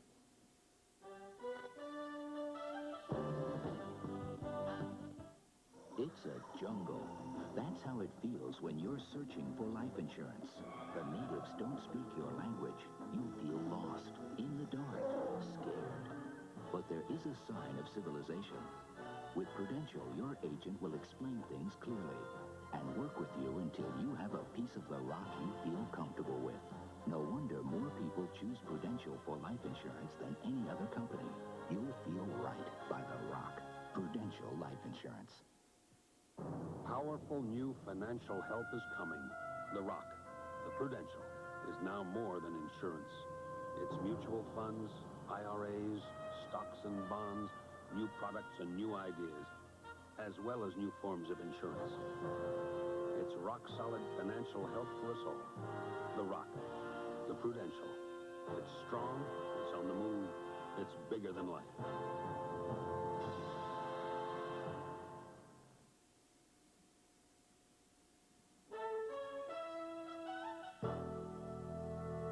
Jim Nance along with Pat Hayden back in our New York studios. You know, the team that really surprises me this year in the East is Rutgers. They opened up their season at Florida and tied the highly rated Gators 28-all. But since that time, they have dropped 5 games in a row, including a 38-10 drubbing at the hands of the Pittsburgh Panthers today. Elsewhere, West Virginia made it 6 straight over Boston College, 13-6. Navy 56-14 over Lafayette. Napoleon McCallum had 3 touchdowns. Yale 28-12 over Columbia. Harvard 17-7 over Dartmouth. And it was Brown 22, Cornell nothing for Cornell. They have now started their season 0-5, another team that has to be disappointed. Jim, in the South, we had some good ACC matchups, including a game between interstate rivals, North Carolina and North Carolina State. Earl Winfield accounted for all the Tar Heels points, 2 touchdowns receiving and 1 rushing. They win 21-14. Maryland, their 13th straight ACC wins 26-3 over Wake Forest. And Clemson evens their record at 3 with a 21-9 win over Duke. And in an upset, Virginia Tech beats Virginia 28-10 after trailing 10-0. Boy, that surprises me. You know, back in the Midwest, in the Big Ten, Minnesota is tied for the lead in the Big Ten. We're going to be talking about that more later on here at halftime. Today, the Gophers 22-7 over Indiana. Illinois scored the final 23 points to beat Michigan State by 13. Bowling Green 23-18 over Central Michigan. Quarterback Brian McClure set an NCAA record for most career completions, breaking the mark of Duke's Ben Bennett. He also tied John Elway's mark of 200-yard passing games with his 29th career 200-plus passing game. And Rice, a winner for the 2nd straight week. They win by 2 points over Texas Tech. Baseball tonight, the World Series will get underway, the I-70 World Series. That is weather permitting. There is a 40% chance of rain at this time. John Tudor will start for the Cardinals, Danny Jackson on the mound for the Royals. And when we come back, Pat and I will assess the Big Ten and the SEC at midseason. You're watching the College Football Report on CBS, where the scores continue from across the country.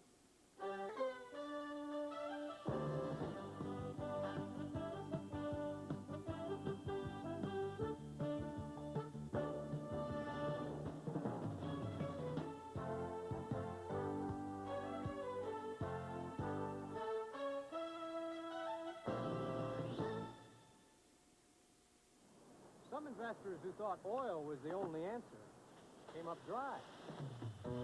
They've seen that tying up all their money in banks isn't always in their best interest.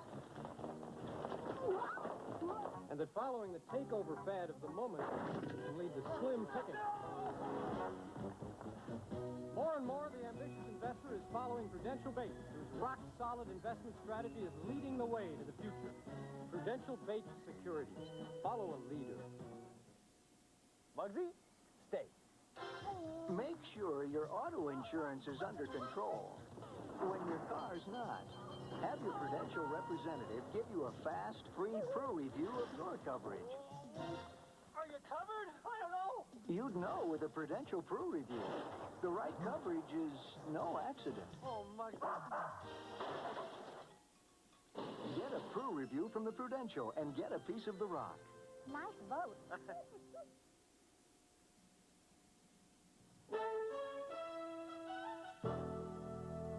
In the first part of our doubleheader today, Ohio State and Purdue. Pat and I could not help but notice here from the studio that everyone at Ohio State had a big smile on their face. And I think it was all because number 41 was back in there. Keith Byers for the Buckeyes. After being out for 5 weeks with that right foot, broken right foot, he was back in there, opened up the airwaves for Jim Carsatos, who here gets the touchdown to Michael Anise. The Buckeyes led 14-0. But Jim Everett's an outstanding quarterback for Purdue. He threw for 497 yards and 2 touchdowns. This completion to Carter set up a score that had the game all tied 27 apiece in the 4th quarter.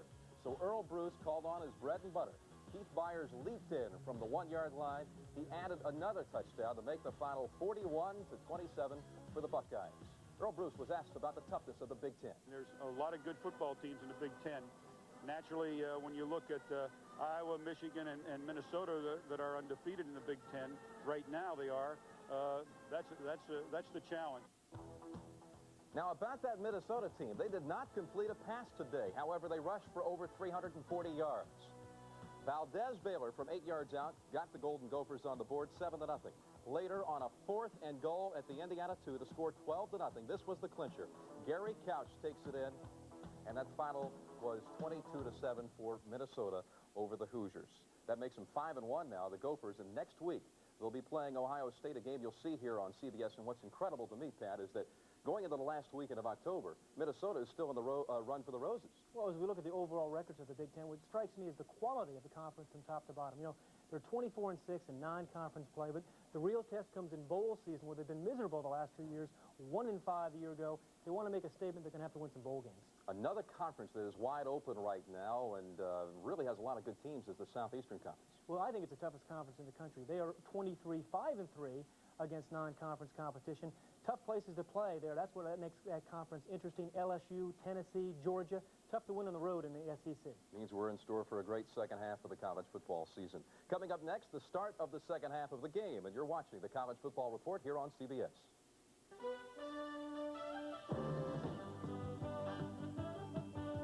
The Prudential College Football Report has been sponsored by The Prudential, offering a full range of insurance and financial services. The Prudential, the rock. It's strong, it's on the move, it's bigger than life.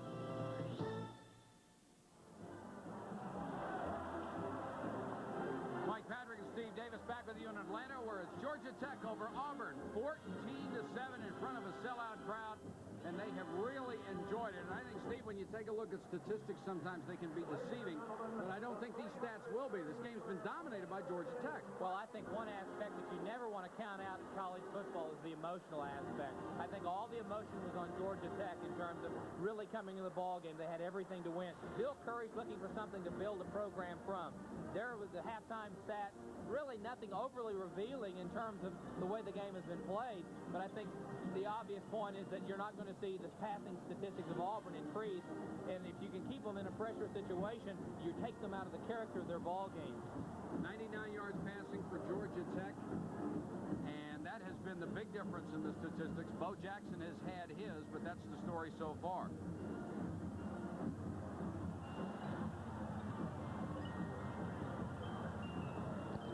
Can't stop Bo Jackson, but outside of that, Auburn has not had very much firepower. Well, I really think that what they've done with Bo Jackson has been masterful. You know, he's not had that many big ball games, a big run in the ball game. Right. He's has a few good runs, but not any of those big back-breaking type runs. Here's the first touchdown of the ball game. It's to Jerry Mays, a 6-yard touchdown pass. What's impressive is that it was an 86-yard touchdown drive, 12 plays, 5 minutes and 49 seconds. Auburn really challenged them to do that. They don't think they can sustain those long drives. Then Auburn came back and scored. Now Georgia Tech takes the lead on this 1-yard run by Jerry Mays. Again, Mays has represented the threat in terms of really twisting and turning and making the plays, and that put them ahead 14-7. And we'll be back with more between Georgia Tech and Auburn from Atlanta right after this. If you're ready for the pro-quality alternative to rakes and brooms, listen up. That's an easy starting echo you hear. That's an easy starting, easy handling echo you hear. And it'll make a pro out of you. I hear you. Take it from Dick Butkus. Only Echo has the ProFire electronic ignition, and it's backed by a limited lifetime warranty. Visit your dealer today. There's bound to be an Echo in there. Echo, first from the start. Now, another way to spell relief. Use sodium-free Rolaids. Like regular Rolaids, it consumes all the acid required to bring millions 100% relief. Plus, it's rich in calcium. Regular Rolaids, and use sodium-free Rolaids for 100% relief. How many shakes can you get from one Schick disposable? How many does your disposable give you? Mr. Goodwrench has the right tools available. Tools of the science of automotive service. Advanced, sensitive, accurate, strong and simple, or complex, like electronic eyes that probe the mysteries of your car. These are the tools that understand and fix. These are the tools of Mr. Goodwrench. And no one knows your GM car better. No one. CBS Sports coverage of college football will continue after this word from your local station. This is CBS. It's Capital Chevrolet's Grand Show and Sale. Chevrolet from 1986 has arrived at Capital Chevrolet with 8.8% financing on S10 pickups, Blazers, and manual drive Chevettes, Cavaliers, and Camaros. See the all-new Sprint that gets 60 miles per gallon. Test drive the Nova from Toyota and GM. Plus, get tremendous savings in remaining 85s at way below dealer costs. You'll find the largest selection and the lowest prices only at Capital Chevrolet, Montgomery. Looking for fresh produce? Fruit of the season? The choice is USDA meats, name brand canned goods, a large selection of quality products, a deli and bakery, milk, eggs, or cheese, an assortment of cold beverages, well-stocked wide aisles, everyday low prices, cashiers with a smile 24 hours a day, 7 days a week. Then welcome home to Greg Calhoun Southwest Superfoods. It's just what you've been looking for.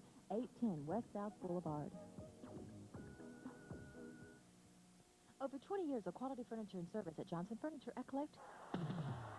CBS Sports presents college football, sponsored by Chevrolet. It's 1986 at your Chevy dealers now. Live today's Chevy. Mr. Goodwrench and General Motors Parts.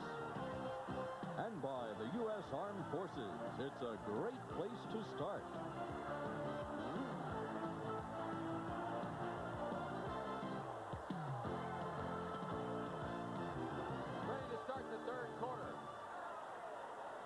Ready to start the third quarter here at Grant Field in Atlanta, Georgia. And there is Bo Jackson on the sideline.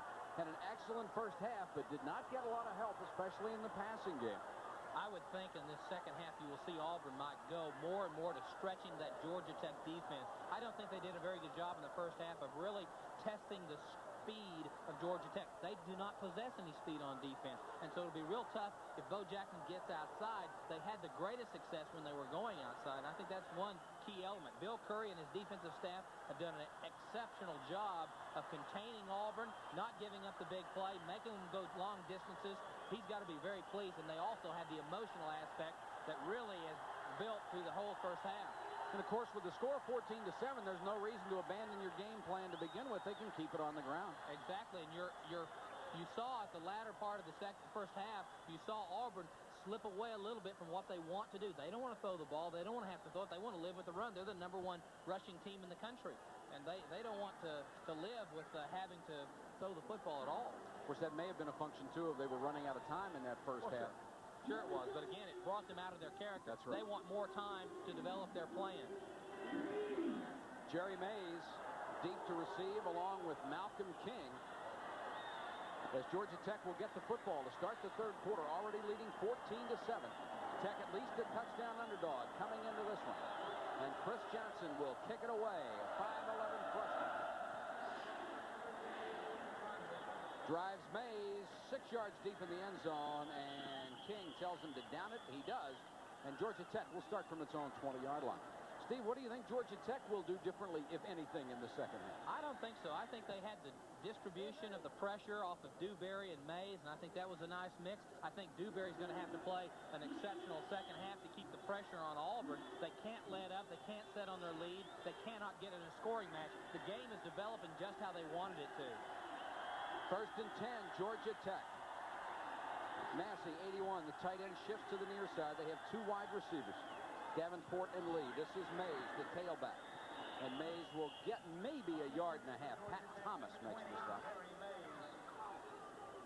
Don't forget, tomorrow on CBS Sports, America's Chicago Marathon. The year's top marathon field will be there, including Olympic champion Joan Benoit, plus world record holder Steve Jones and Ingrid Christensen. They'll be part of 12,000 runners racing throughout Chicago tomorrow at 4:30 Eastern here on CBS Sports. There's an injured player on the field. We'll check on him when we come back right after this. This is today's Chevrolet S10 Blazer. For the fun, for the choice, for the town, for the great outdoors. Now get low 8.8% financing on new 85 S10 Blazers, pickups, and maxi-cabs. Chevy S10 Blazer can do it all with versatility, style, and a touch of fun. No wonder it's America's favorite sport utility vehicle, Chevy S10 Blazer. Drive today, Chevy. Live today, Chevy.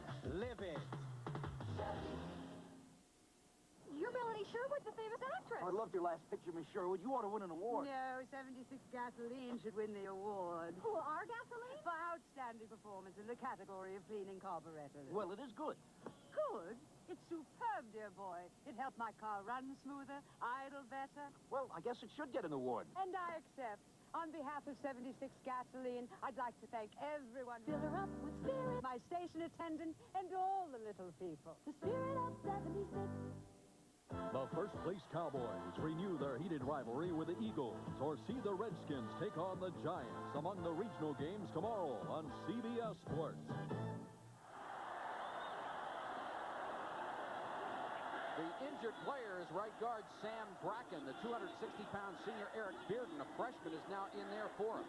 This is Corey Collier cutting it back up the middle to the 27-yard line. Brought down by Edward Phillips, one of the linebackers in there, and that has been a concern for Auburn this year. The linebackers have not played as well as they had hoped. The defensive line in the secondary, however, taking up a lot of that slack. Phillips, a sophomore. Michigan leading Iowa 7-6. That ball game at the half. Number 1 against number 2. 3rd and 4 here for Georgia Tech. Collier and King are the running backs behind John Dewberry, who wants to throw another blitz. He got rid of it. Complete to Collier, and it will be a first down, Georgia Tech. Great effort by Dewberry and a great effort by Collier as Pat Thomas was blitzing. He got him once like that in the first half, and he hit Dewberry hard when he unloaded. They continue to keep the emotional aspect high for Georgia Tech. That has to help them. Dewberry really just drops the ball off. It's not real pretty, but Collier makes the catch. Now watch him having a sense of knowing where the 1st and 10 is, and really Auburn tackled him and pushed him a little bit closer to that 1st and 10 strike. Dewberry got a helmet right in the back on the last play. It is a 1st and 10 for Georgia Tech. They'll run it out of the eye. King, the fullback, gets about 4. Robinson had him around the ankles and brought him down shy of the 35-yard line. There's Bracken, the senior out of Las Vegas, the right guard. He came limping off on his left leg, and it puts a lot of pressure on the freshman Eric Bearden, who has to come in and replace him on that offensive line. He's walking a little better than he was 2 minutes ago.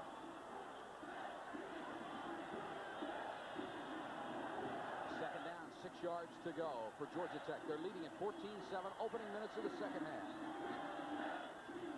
Dewberry, play action.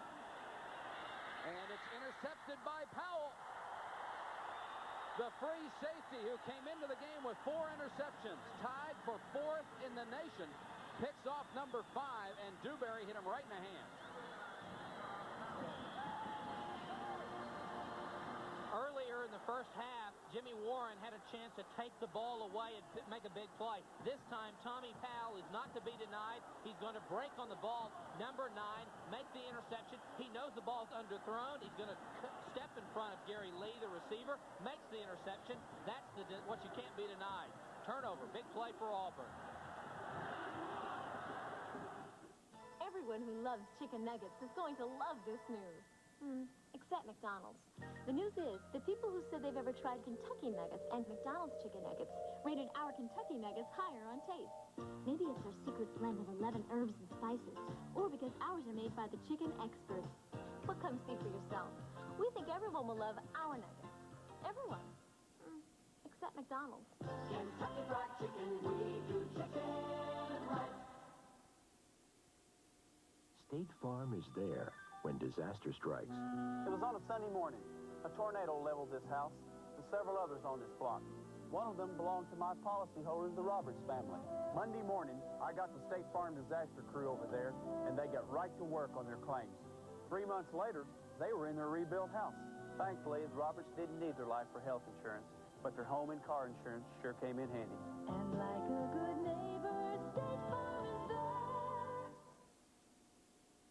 In all of the great outdoors, there's beauty to hold forever, forever in stamps, and some creatures great and small, forever in stamps. Let's keep our friends strong and free.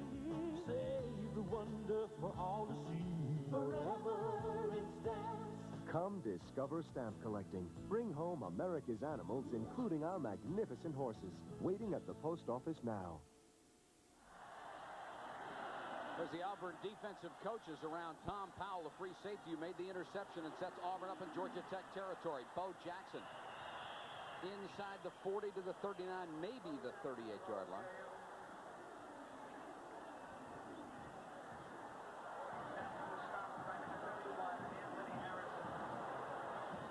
One of the things about the Georgia Tech scheme in terms of their defense, it really forces offensive football teams, as we look at Jerry Mays, it really forces offensive teams to be more conservative. They're trying to get you out of your diversified blocking schemes into a more base-oriented blocking concept. That's what they do to you. 2nd and 3, the little toss back to Bo Jackson, trying it outside. Cleve Pounds with a good tackle. Got him as he came inside the 35 to the 33-yard line. Well, they don't try to trick you or anything else. They just turn around and it's student body left or right. I think that Pat Dye and his offensive staff have really gone through a kind of a renaissance. At the first part of the year, Mike, they really had the attitude that they were going to show a lot of different looks and kind of try to camouflage the obvious of Bo Jackson. After Tennessee's loss, they determined, hey, what we're going to do is go play smash ball, and you stop Bo Jackson. This is Agee, the fullback. Nothing in the middle. Hit hard. Cleve Pounds came up to finish him off after Glenn Spencer stopped him at the line of scrimmage. Pounds is one of those black watch defenders that refers to that 17th century Scottish palace guard. And if these guys showed up in Scotland, they'd rule the world. Well, Pounds was a former tailback. He had good speed, reacts on the ball, and, you know, first of all, he was posted by 94. Spencer held him up, and then he was able to put the tackle away. 2nd and 10, Auburn. 11 minutes, 7 seconds on a turning clock from Atlanta.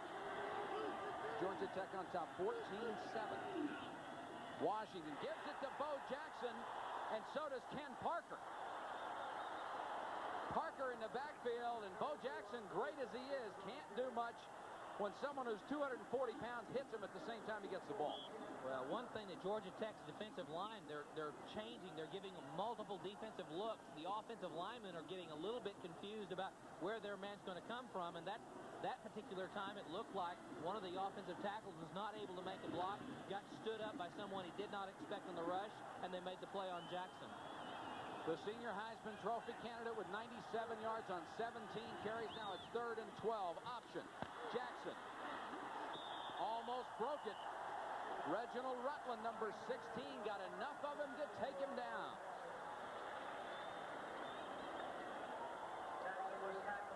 Watch Bo Jackson. 3 people bounce off of his body. No one makes the tackle off of him.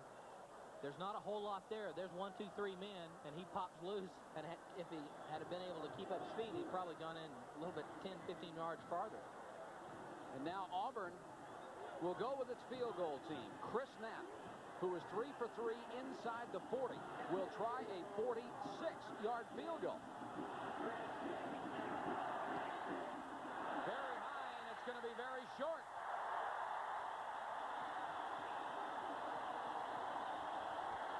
Georgia Tech dodges a bullet and maintains their 14-7 lead. That's got to be a great thing for them for momentum. Timeout on the field, 3rd quarter, 10-11 to go. It's Georgia Tech by 7. The Patrick Ewing era begins next Saturday on CBS Sports. We're not a company, but outstanding people come to us every day. People who want to make a contribution to a team and do work that really counts. People eager to see new places, do the unusual, and find the unusual. People who become your friends for life. People just like you. We're not a company. We're your country. We're the Navy, the Air Force, the Marines, the Army. We're the Armed Forces. It's a great place to start. Today, Chevrolet is making it fun with an international auto show. Take a look. Get the feel. See the world from behind the wheel. Come and be a part of it all. Today, Chevrolet introduces your next small car. It's designed for high quality, high affordability, and fun. This year, more than 750,000 Americans will buy a small car at your Chevy dealer's International Auto Show. Shouldn't you? Drive today, Chevy. Live today, Chevy. Chevy.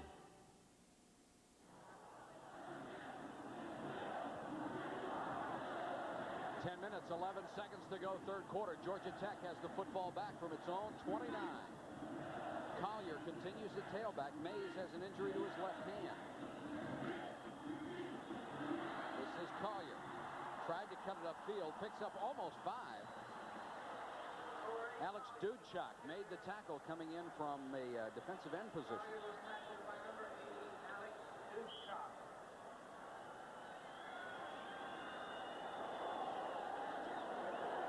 Bill Curry has got to be pleased with the way his team has performed on both sides of the ball. They've got control of the ball game. They've got the emotional edge. The crowd's into the game.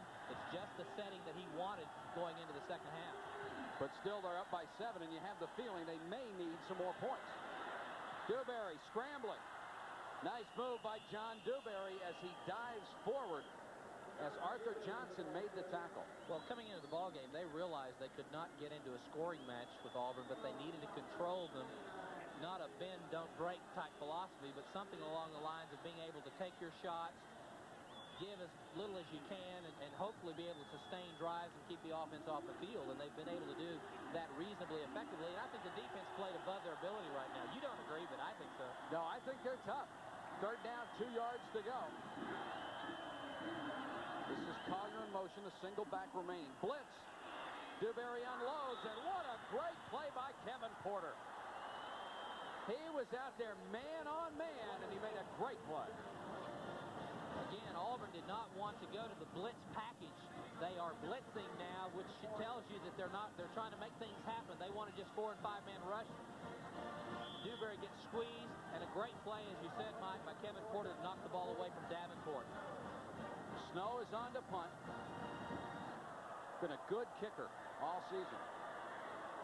And Trey Gaines deep to receive, standing at his own 18. Not a lot of pressure. Beautiful punt by Snow.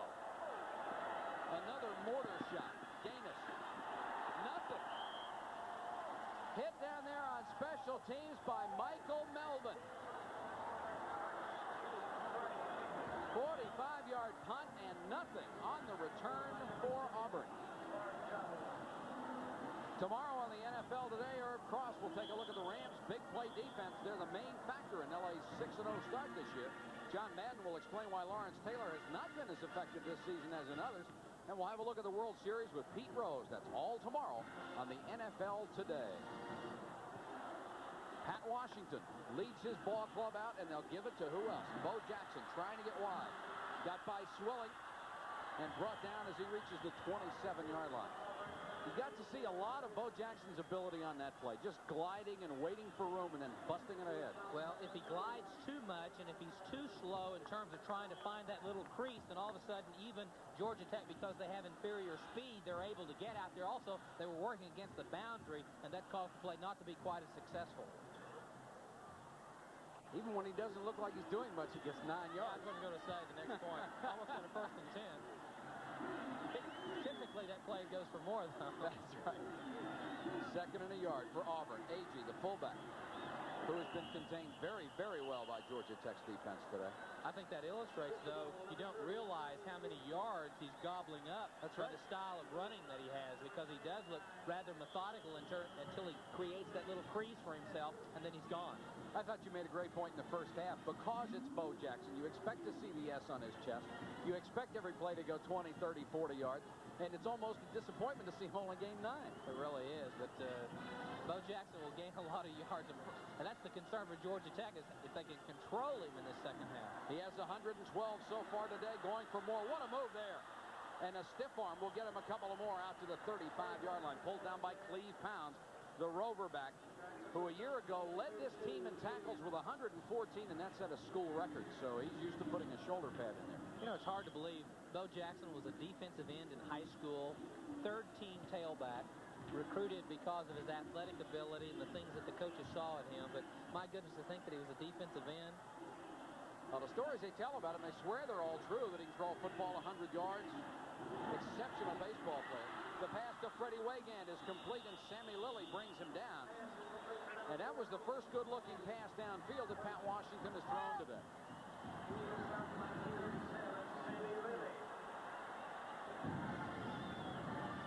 Pat Washington has a strong arm, and this is the kind of pass when you're throwing it all across across the field, you've got to have all the arm. Sure tackle by Sammy Lilly, number 37. Lacks in size. He's only 5'9", late signee. No one offered him a scholarship. 4'6" speed, but he's a fighter and he's intense. And he broke down and made the tackle on Wagon, 14. Washington now 2 out of 9, 17 yards and an interception. 6 minutes, 28 seconds to go, third quarter. Washington, naked reverse. Hogan out there got a piece of him as he gets into Georgia Tech territory. Ken Parker also helped to finish him off. Second time this game he's run that particular play. Ken Parker, number 84, has the responsibility to keep containment on the outside. Naked bootleg by Pat Washington. He's got the speed to find himself in the secondary, but a very sure tackle in there. Washington has done better on the ground than he has on the air. 31 yards and 4 carries. Another first down for the Tigers. Fullwood in a tailback straight up the middle. This kid is a great runner and just tripped up by Mark White, the freshman linebacker. Fullwood with almost 350 yards rushing coming into this game. He averages 70 yards a game rushing, and that's behind Bo Jackson. 8.1 yards every time he touches the football. The coaches say that he's a little bit of a hot and cold runner. He's a very proud runner, very secure in his ability, but he loses intensity sometimes. But he's an able replacement for Bo Jackson. Another first down, Auburn. Here's Fullwood again. Driving inside the 15 to about the 12-yard line of Georgia Tech. And all at once, it looks like they're getting bigger holes in the middle of that Tech defensive line. Pat Swilling, number 99, has a tough assignment working on the tight end. He's really being handled quite easily by Jeff Parks, 82. He's out of the play. He can't make it from that position. He's being driven back by Parks. Auburn coaching staff loves Parks and Middleton, the H-back. Bo Jackson back in the game, and they're waiting for him, and it was White, the freshman linebacker from Upper St. Clair, Pennsylvania, who led the defensive charge. What an outstanding luxury to have if you're Auburn. You're the number 2 rushing offensive team in the country, number 1 total offense, to have the depth at the running back and fullback position, to have a Tommy Agee, a Reggie Ware, a Bo Jackson, Brent Fullwood, and in 30 scholarship, 30-95 days, it's very difficult to create those kind of numbers. That's right. In terms of the backs, and they've got very talented backs. Second down, 9 yards to go, and the officials are going to call a timeout, and Georgia Tech has asked for a timeout on defense. There's a timeout on the field with 4 minutes and 30 seconds to go in the third quarter. Georgia Tech on top of Auburn, 14-7. Manage. To handle or direct with skill. Rockwell International Management stimulates the work of its 120,000 employees, 1 in 6 a scientist or engineer. Their elegant solutions to customer needs make Rockwell a world leader. Rockwell International. Managing high technology for global markets. I own a PC and a VCR, a condo on the beach, and my own company. But I don't own a car. I lease with GMAC. For me, leasing was smarter than buying. There's no major down payment, and since I worked out the terms with my GM dealer, I can pay less each month. It was easy. Now I've got the new car I want, and leasing frees up my money for other things. GMAC Leasing, only at your GM dealer. For you, it just might be smarter than buying. The Big Ten race is hot and getting hotter. The Ohio State Buckeyes will face the Golden Gophers of Minnesota in college football next Saturday on CBS Sports. 4 minutes and 30 seconds left in the third quarter. Georgia Tech still by 7 as Pat Dye looks on his club with 75 yards rushing in this third quarter. Looking to tie it up. Jackson plunges inside the 10 to about the 8. Hit very hard. I think Ivory Lee in there on the stop. Excuse me, Steve. I think it's very much of a credit, as we saw that graphic of 75 yards rushing in this half, for Pat Dye and his offensive staff to stay with what brought them to this point. Don't explode or self-destruct because you're not set really in your offensive plan. They're very secure in what they do, and I think that's the change in their mentality a little bit. We're going to stick with what what has brought us here, and I think they're very comfortable in it. Third down, 6 yards to go. Washington checks with A.G. as fullback on the signal count. Jackson. And the tackle made by Reginald Rutland. And boy, he was out there all by his lonesome, and he better make the tackle.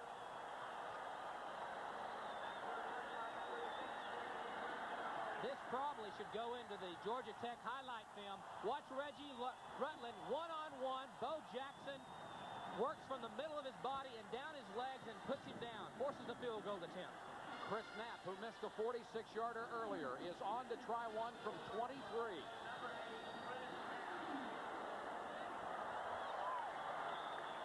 And he got this one. Auburn closes within 4 points. But in that situation, Georgia Tech was probably very happy to give up the 3 and not the 7 that would have tied it up. Next Saturday on CBS Sports, there's more college football action as Heisman hopeful Keith Byers of Ohio State will take his show on the road to Minnesota and go against Lou Holtz and the Golden Gophers. That's next Saturday at 3:30 Eastern on CBS Sports. Boy, has Lou Holtz done a job at Minnesota. Well, Lou Holtz has done a job about everywhere he's been in the country. North Carolina State, Arkansas, and now Minnesota. I think what is surprising and shocking about Lou Holtz is how quickly he has been able to accomplish his goal at Minnesota. Played lights out against my Oklahoma. Well, sure did. Whoa! Speaking of your Oklahoma, golly. 27-7 Miami. I said earlier before the ball game ever started that Miami of Florida represents the very type of offense that is so intimidating to Oklahoma. One, they are not very good in the secondary at Oklahoma right now. They're really struggling, and that game, it's not a surprise, really. I didn't know if you were just whistling walking past the graveyard or not, but it doesn't look like you were. No. Florida with a runaway victory. Penn State squeaks by Syracuse. Nebraska with a lot of trouble with Missouri. Ohio State rolls over Purdue. It was closer than the final score would indicate. A mild upset, Alabama losing to Tennessee. Georgia and Vanderbilt, that's not a mild result at all. 13-13 tie. Mays, once again, driven 9 yards deep this time into the end zone. Excellent kickoff by Chris Johnson. And Georgia Tech will have to start from its own 20-yard line. Right now, the momentum has shifted as Auburn has had a very good third quarter. Be interesting to see what Georgia Tech decides to try to do on offense. This is where they really got a critical situation. They've got to have a good drive here. Tomorrow on CBS, Week 7 of the NFL season. Many of you will see the Dallas Cowboys, the NFL East leader at 5-1 against the Philadelphia Eagles. Impressive in drubbing the Cardinals. Some will see the Redskins and the Giants or other regional games, all starting with the NFL today. Check your local listing. Dewberry with a quick out to Gary Lee. And he's out of bounds as Jimmy Warren chases him out of there. It's been a big ball game for Gary Lee. He's made a couple of great catches. Well, he's an outstanding receiver. He only caught 12 balls coming into the ball game, but he has big play potential, good size, a complete athlete, and really has taken advantage of Auburn and stretched them a little bit today.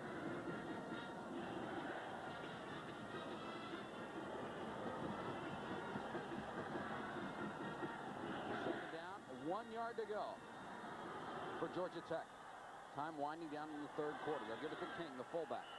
And he has the first down across the 30 to about the 31-yard line.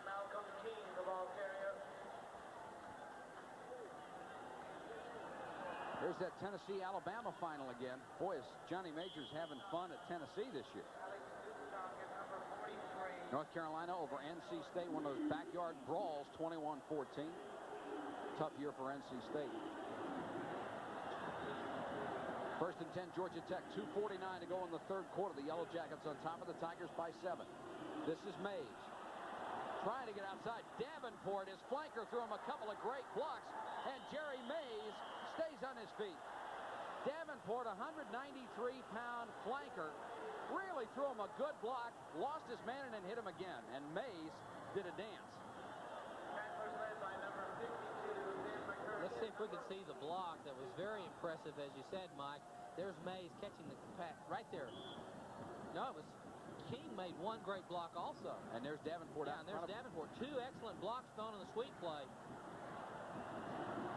7 yards for Mays. Second and 3, Georgia Tech from their own 39. will go in motion with two tight ends. King, the fullback, gets a couple and no more. Good stop by Ben McCurdy, the linebacker. Here's Clemson over Duke, 21-9. Tigers are going to give a lot of people some trouble this year, even though they got off to a very slow start. And how about this? Virginia Tech over Virginia. That's one of those games where you throw out the record books. And Virginia Tech threw out Virginia with the book. 1st and 10, Tech. Their own 42. Collier, nowhere to go on this one. Gets a couple and a swarming Auburn defense all over him.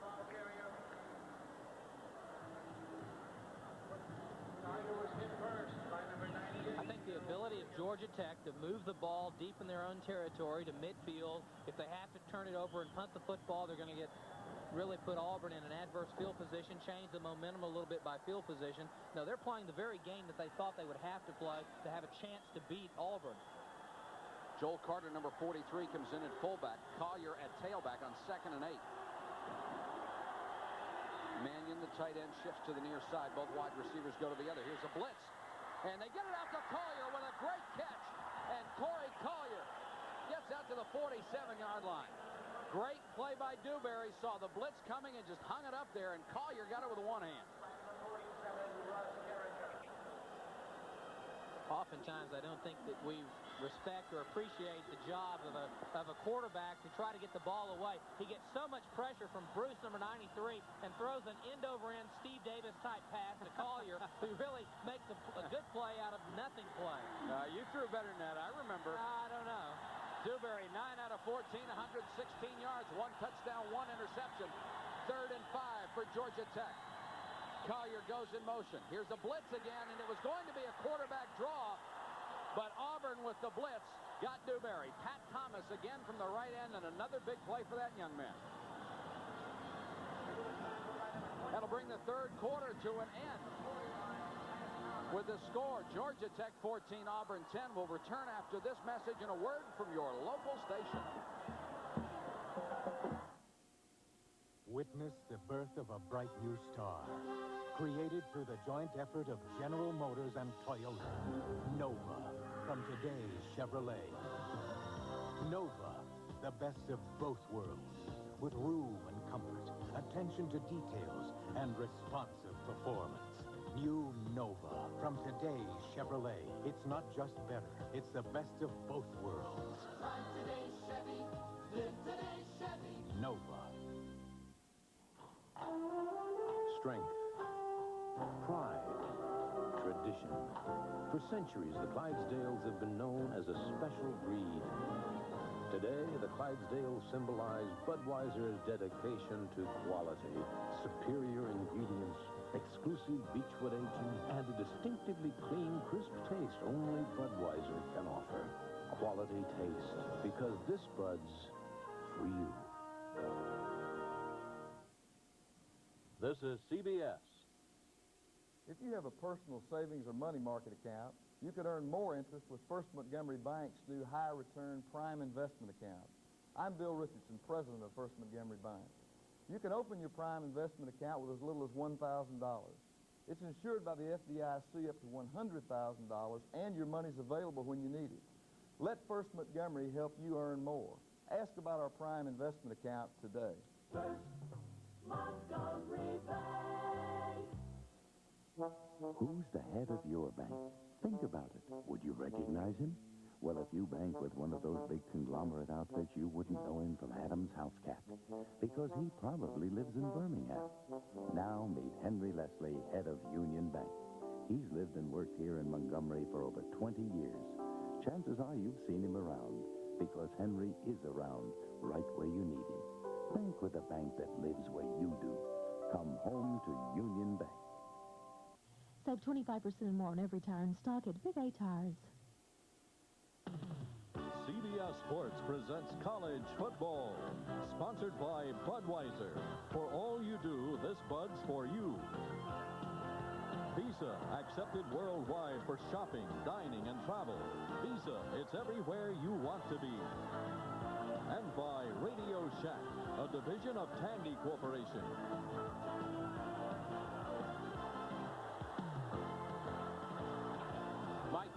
Steve Davis with you from Atlanta, Georgia. And we're starting the fourth quarter as Mike Snow, who's averaged 47.3 yards a kick, comes on to punt for Georgia Tech on 4th and 8.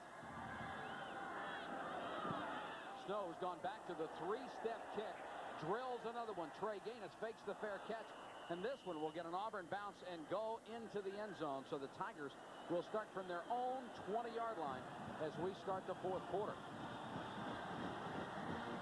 A reminder, next Saturday from what should be a sold-out Madison Square Garden, CBS Sports will present Patrick Ewing's NBA debut as his New York Knicks host the Philadelphia 76ers.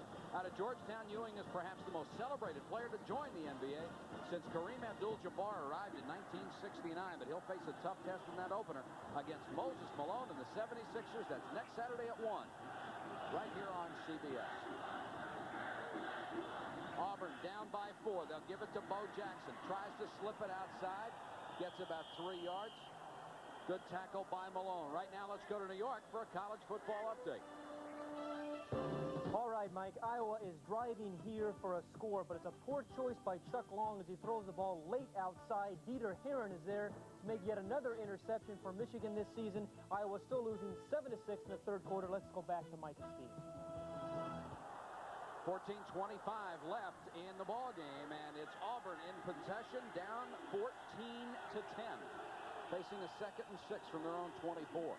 Give to Jackson. They tried a little delay action there, sent AG in one direction and Jackson in the other, but they will keep an eye, if not two, on Bo Jackson. One very instinctive point that I think Bo Jackson reveals. When he gets in a crowd, he's so protective of the football. He does not fumble. You know, just aware that he's going to get hit, so you see both arms go to that football. For you young kids that are watching, that's really a great ability of an athlete to be able to know and protect the football. Don't fumble it. Don't cough it up. Jackson with 126 yards behind that great offensive line of Steve Wallace, Jeff Lott, Ben Tamburello, Yan Cowart, and Stacy Searles. Jackson, he's loose. They'll never get him.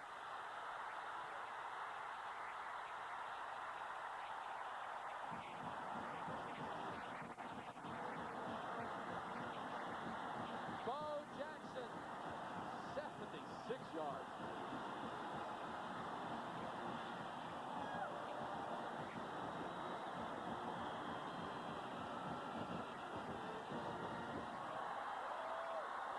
They've got about 20,000 Auburn fans here today, and they are all on their feet for Bo Jackson, who has gone over the 200-yard mark in rushing with that 76-yard scamper. Knapp is on for the point after,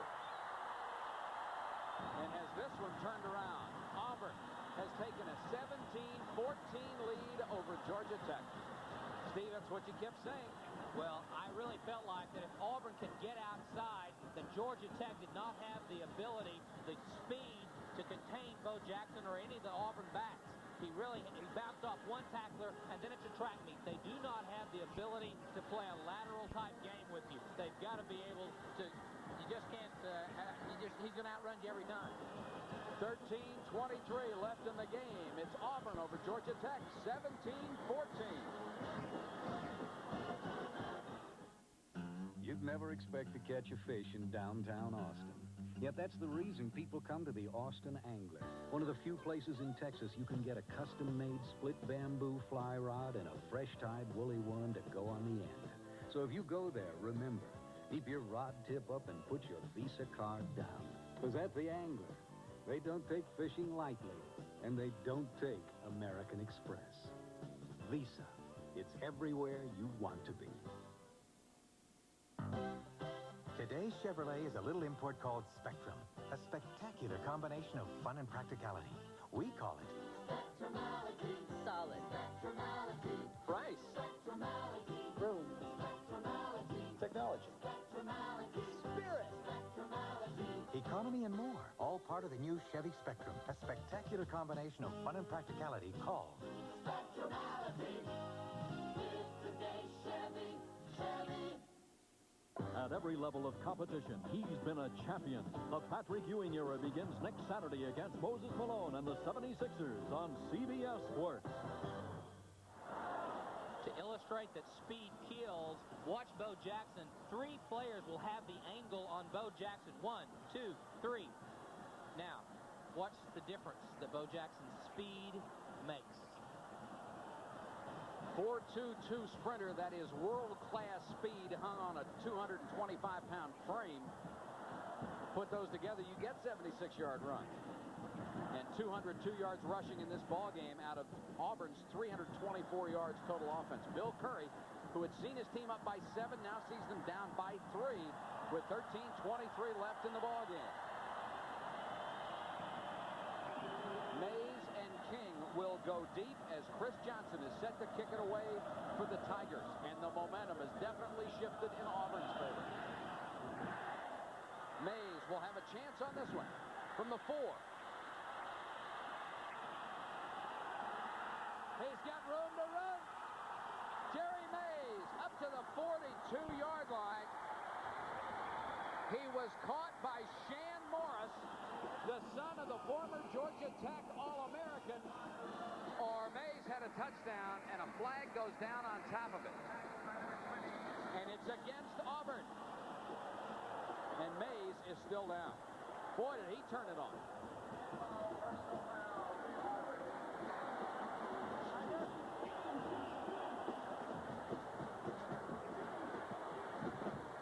Well, Jerry Mays is still down, and he does not look like he will be getting up real quickly.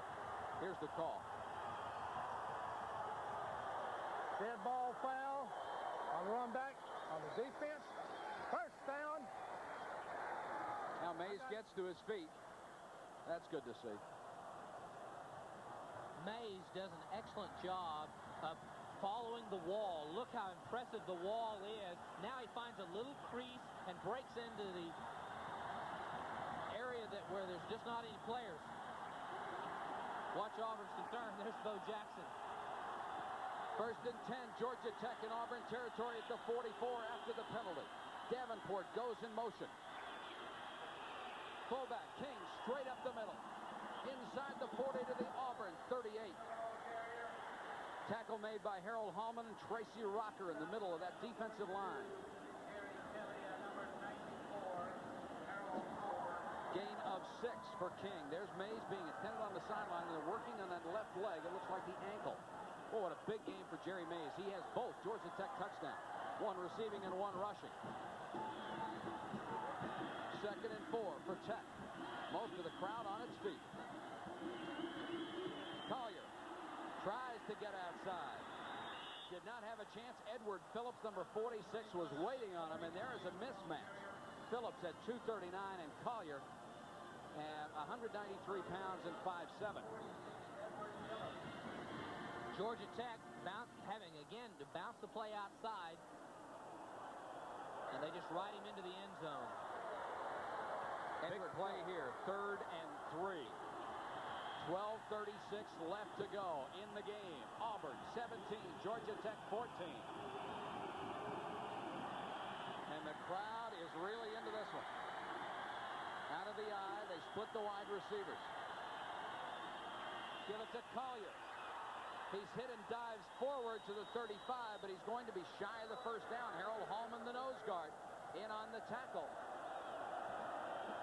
What do you do if you're Bill Curry on 4th and less than a yard?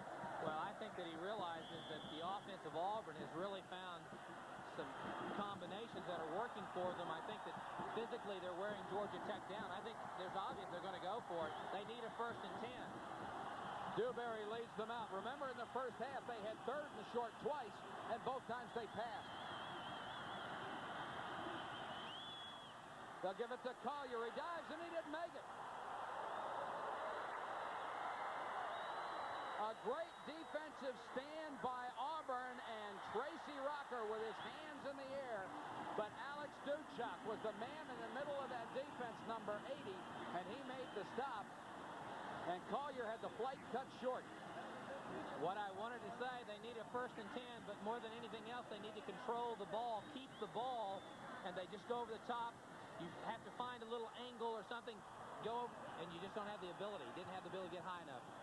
Auburn holds on defense, leading 17-14 4th quarter. Test pilot Chuck Yeager for AC Delco.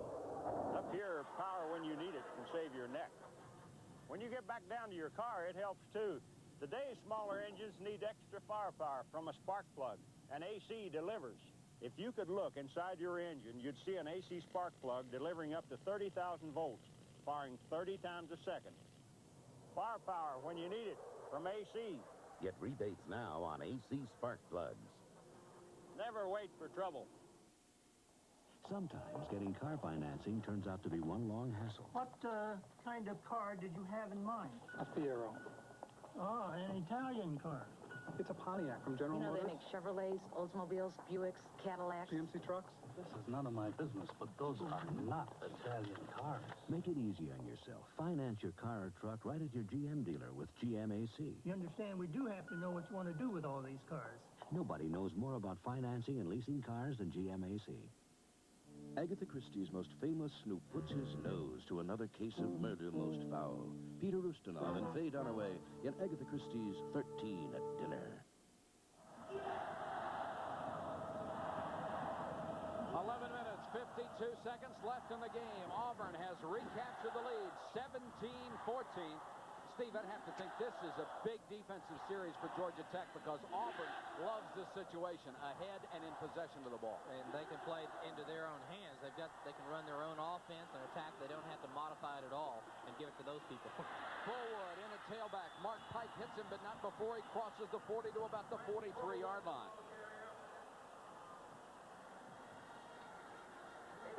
And as you said earlier, what a luxury to have a Fullwood come in for Bo Jackson.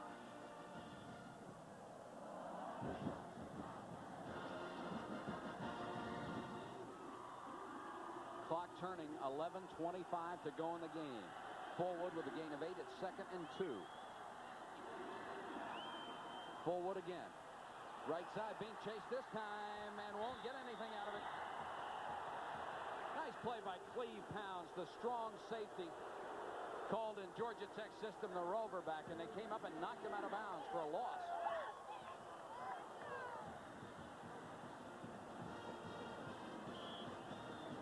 Sometimes the sidelines can really be your friend when you're playing a lateral type team that Auburn is. If you get one hit on the running back and force him to bounce parallel to the line of scrimmage, then hopefully if you're playing with the sidelines, then your speed, your overall team concept can get you there, and you can make the play. Paul Jurgensen, number 86, is in on that strong side defensive end for Swilling on 3rd and 2. Here's the option for Washington.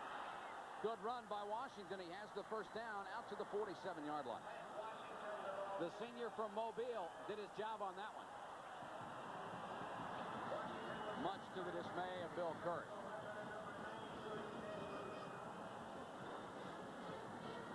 The lead is 3 points, 17-14, and we're under 11 minutes, 10:58 and counting.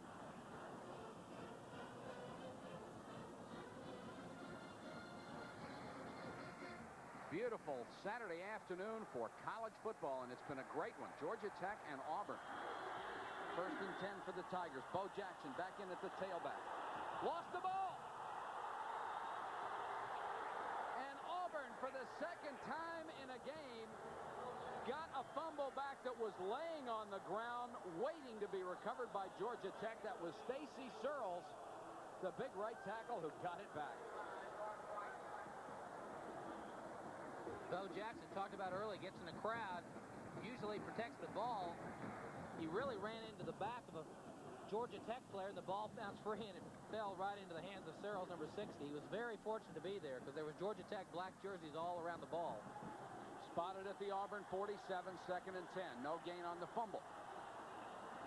3 wide receivers in the ballgame, and Washington wants to throw. And incomplete through the hands of Freddie Wagan. Pass was a little high, but he could have caught it.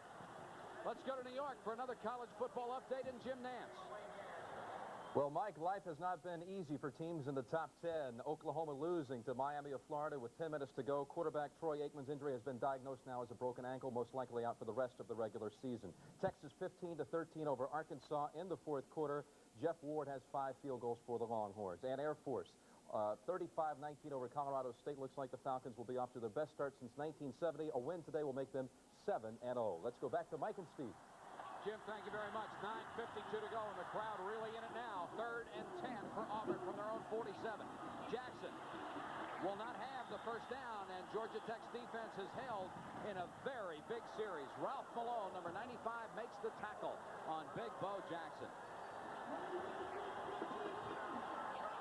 What's important is they forced Auburn to have to kick the football. That was I imagine the concern for the defensive coaches, the way they were just methodically going down the field. Now they've been able to force them in a punting situation. Probably will not get good field position, but they're going to get the ball. Colbert is back to kick. And Sammy Lee waits at his 10. May not get a shot at this one either. Colbert has been very good at putting the ball out of bounds. Kicks the air out of it. Let's see if it makes the end zone.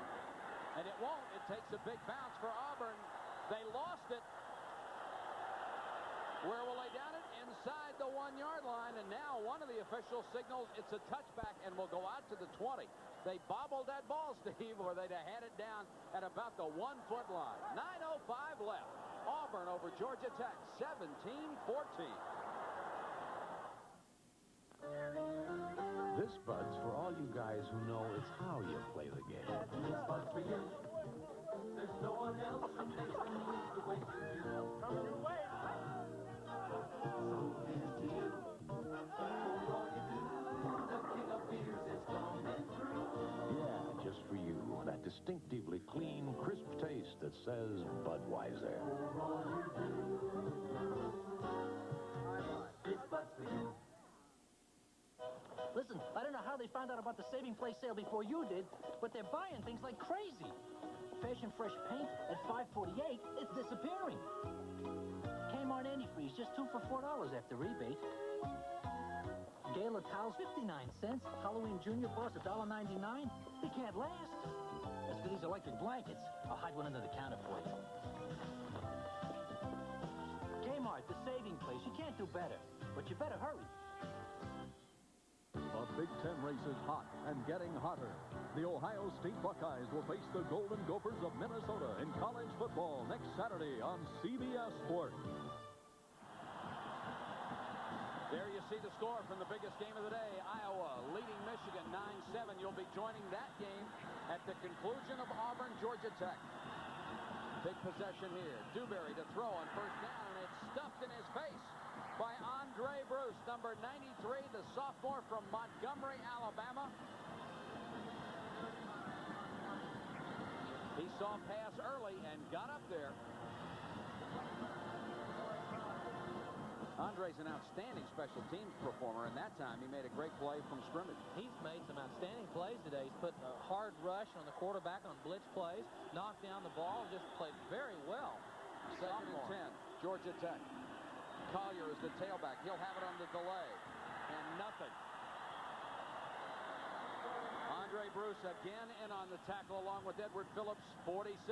And number 45, Jimmy Warren, the right corner.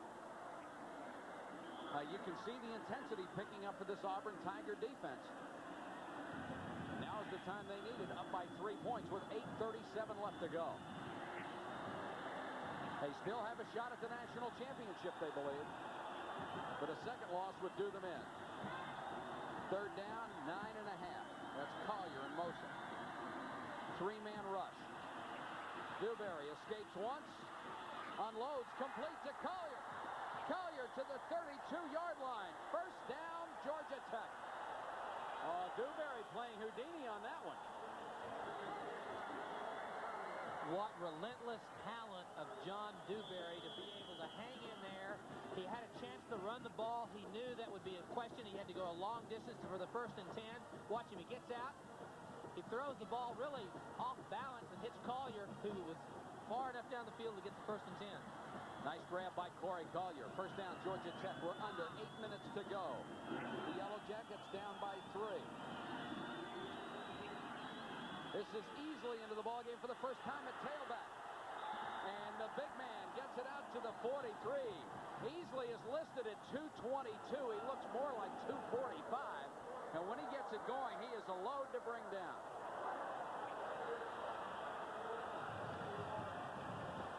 We haven't seen Mays in a while. Remember, he had that left hand injury. And now they say he also has a turf toe. So we may not see Jerry Mays. Those are extremely painful. 1st and 10, Georgia Tech. The Yellow Jackets own 42.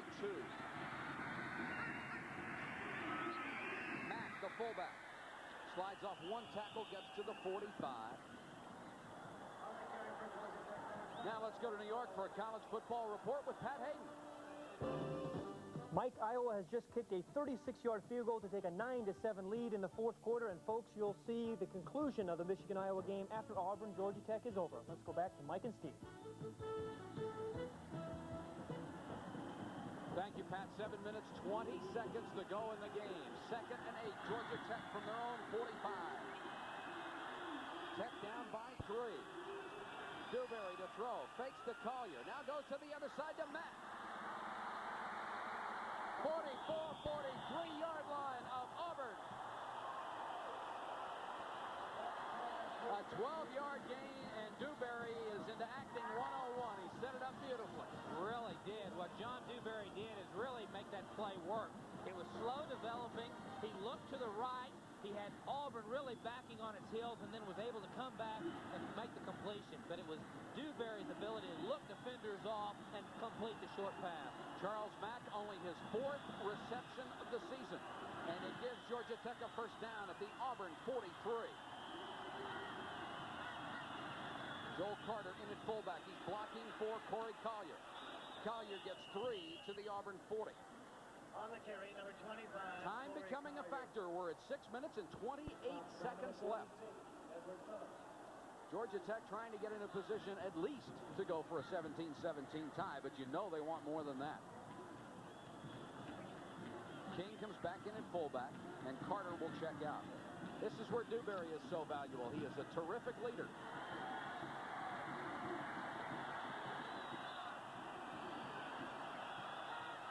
Davenport comes in motion. They'll give it to King, the fullback. Slides off one tackle and then is flattened by Jimmy Warren. Oh, what a shot by Warren. Holy cow.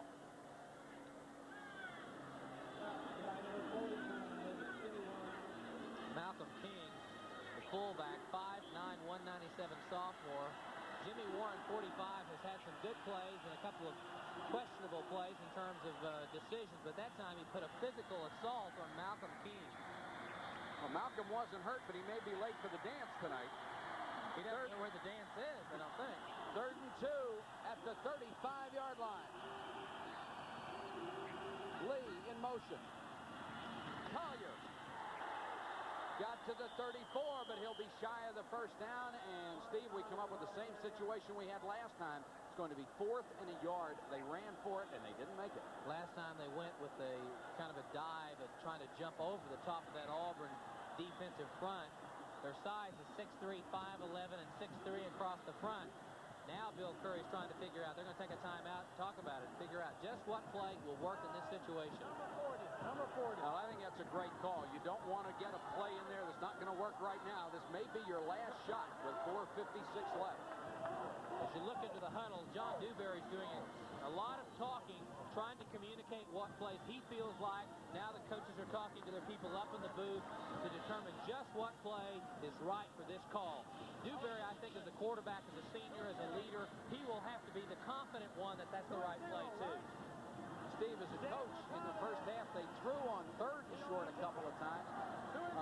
It would be a gutsy call to come out here and throw on 4th and 1, wouldn't it? Well, it would be gutsy. I think it would be rather creative. I think you might find someone very open. But the problem is, does Auburn, they're going to stack inside. Do they take a blitz? If they're in a blitz package, then all of a sudden, it's got to be a short pass to make it work. It's going to be a very fun play to watch. I wouldn't want to call it right now. Something else to think about. If it is a blitz, Gary Lee is the veteran receiver out there, and he's the guy John Dewberry would be going to.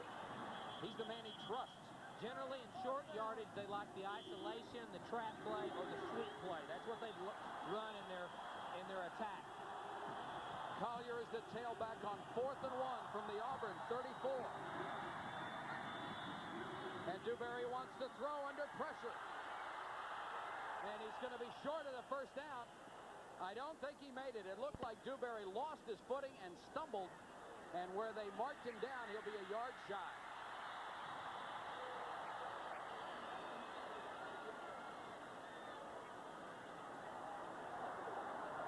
They mark it closer to the 43. Now they move it back. And it's a yard shy. Going this way. There we go. The Tigers have held. They'll get the football with 4:50 left. John Dewberry really, I think, had the play, but he stumbled. I really believe that he had, he slipped. He was trying to turn sharp, trying to find that little seam, that little gap to get for the first and 10. He knew exactly where it was. Let's watch Pat Dye's reaction.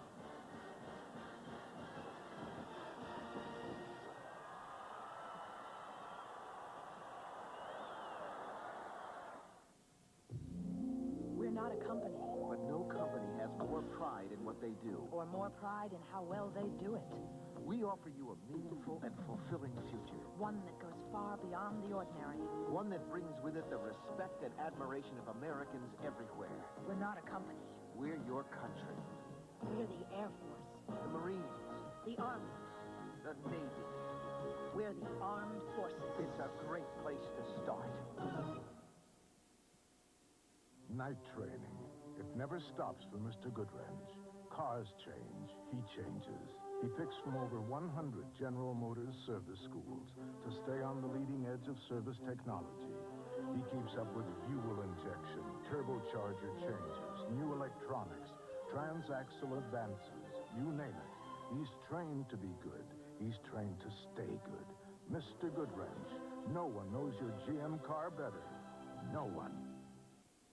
The first-place Cowboys renew their heated rivalry with the Eagles, or see the Redskins take on the Giants among the regional games tomorrow on CBS Sports. 4 minutes, 50 seconds to go in the ball game. Auburn with its second big defensive stand has the ball back. This is Bo Jackson. Look out. Running over people. The last man he trampled was Mike Travis, the right cornerback. Michigan leading Iowa 10-9. It's now in the fourth quarter, and you'll be seeing the conclusion of that ball game when we're wrapped up here in Atlanta. Bo Jackson, 221 yards on 29 carries.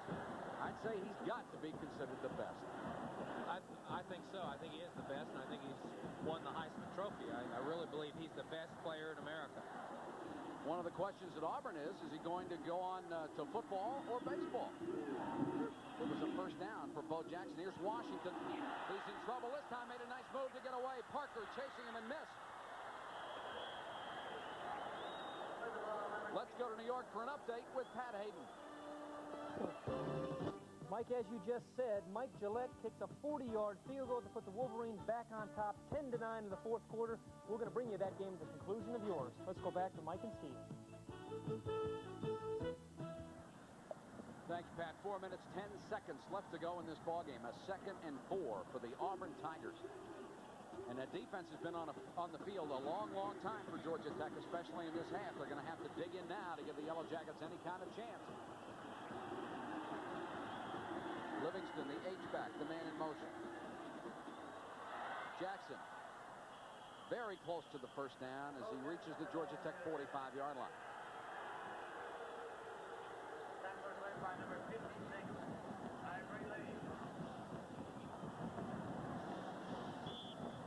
Third down, 1 yard to go.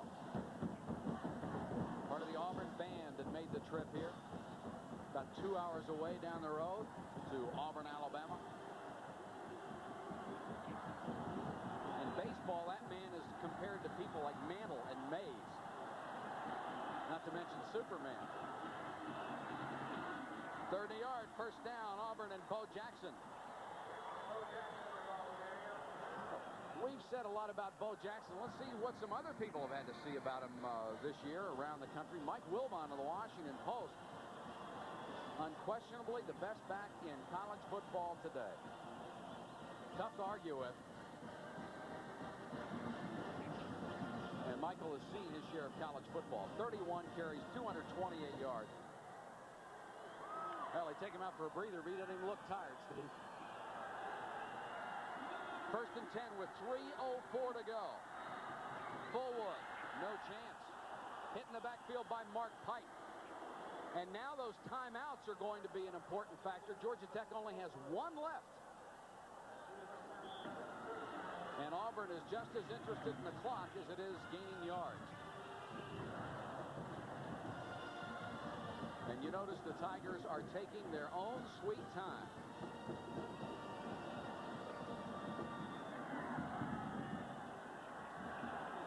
Second down, 13 yards to go. 2:29 left. Parks, the tight end, in motion. Here's Washington on the option. Pitches it out to Fullwood. Tried to stay in bounds and did. Rutland creamed him.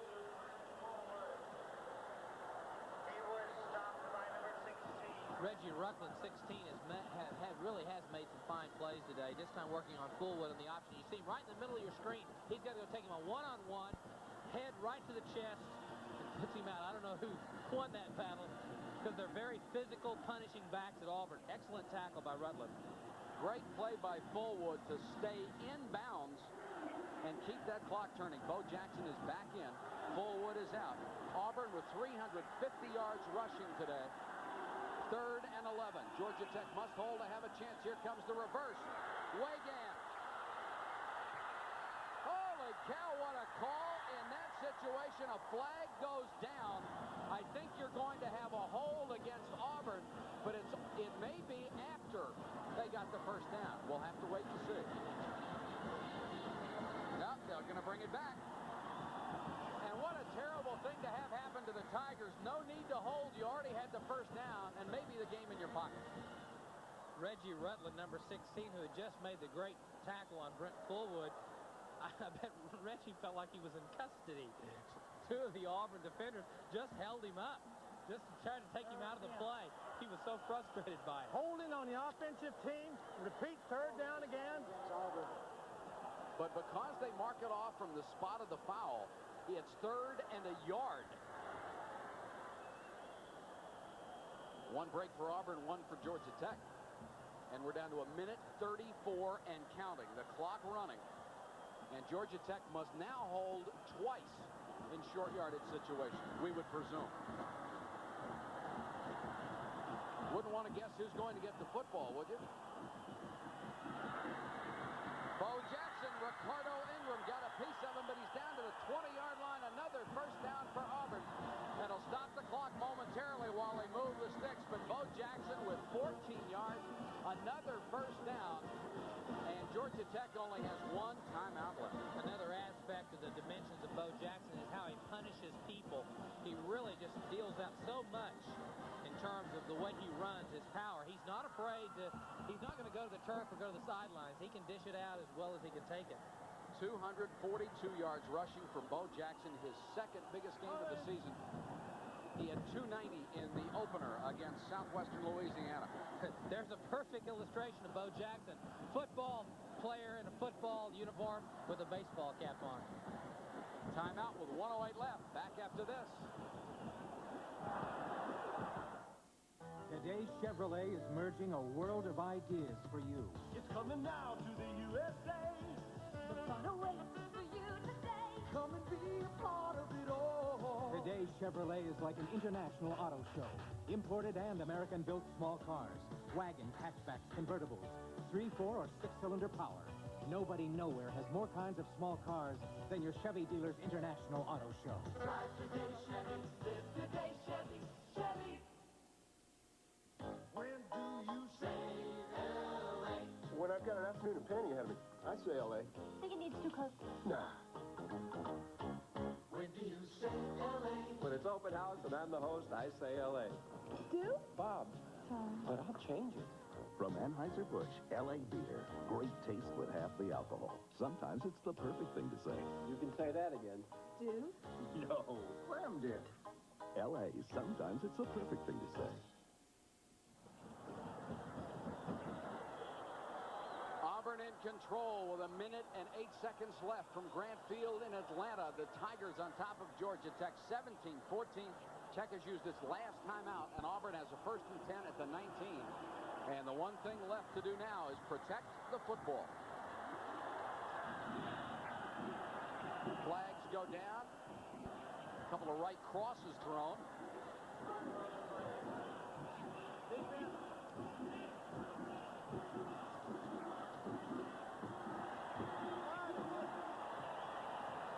The Chevrolet most valuable players of the game are from Auburn. Bo Jackson, who rushed for 242 yards. And from Georgia Tech, Jerry Mays. A check in the amount of $1,000 will be donated by Chevrolet to each college's General Scholarship Fund to further assist qualified students in all chosen academic fields. Also a big day for Jerry Mays. 2 touchdowns, both of Georgia Tech's scoring drives. 4th time this year, Bo Jackson has gone over 200 yards rushing. He's not in there right now, and Pat Washington will just down it. And Georgia Tech can only stand by and watch. Auburn showed a lot of character coming from behind. They had a lot of things against them. The home field advantage, the momentum. Georgia Tech was playing some great defense. It's really an important victory for them, as all of them are, but they've got a tough task. Mississippi State next week, Florida, East Carolina, Georgia, and Alabama are all yet to come on their schedule.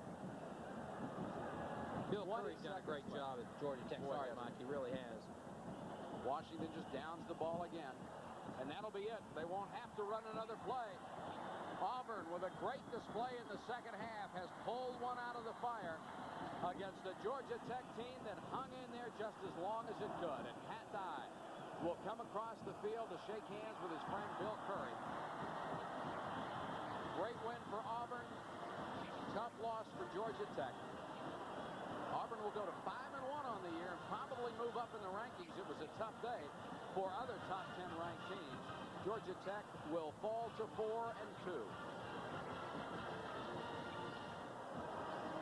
There's the final. Auburn 17, Georgia Tech 14 on the Yellow Jackets home field. Now let's join number 1 against number 2, Iowa and Michigan, and Brent Musburger.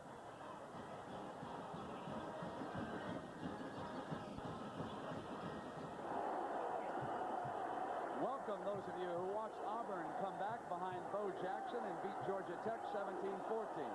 We are live in Iowa City, 7:38 left in the game. Michigan leading Iowa 10-9. The Hawkeyes have just missed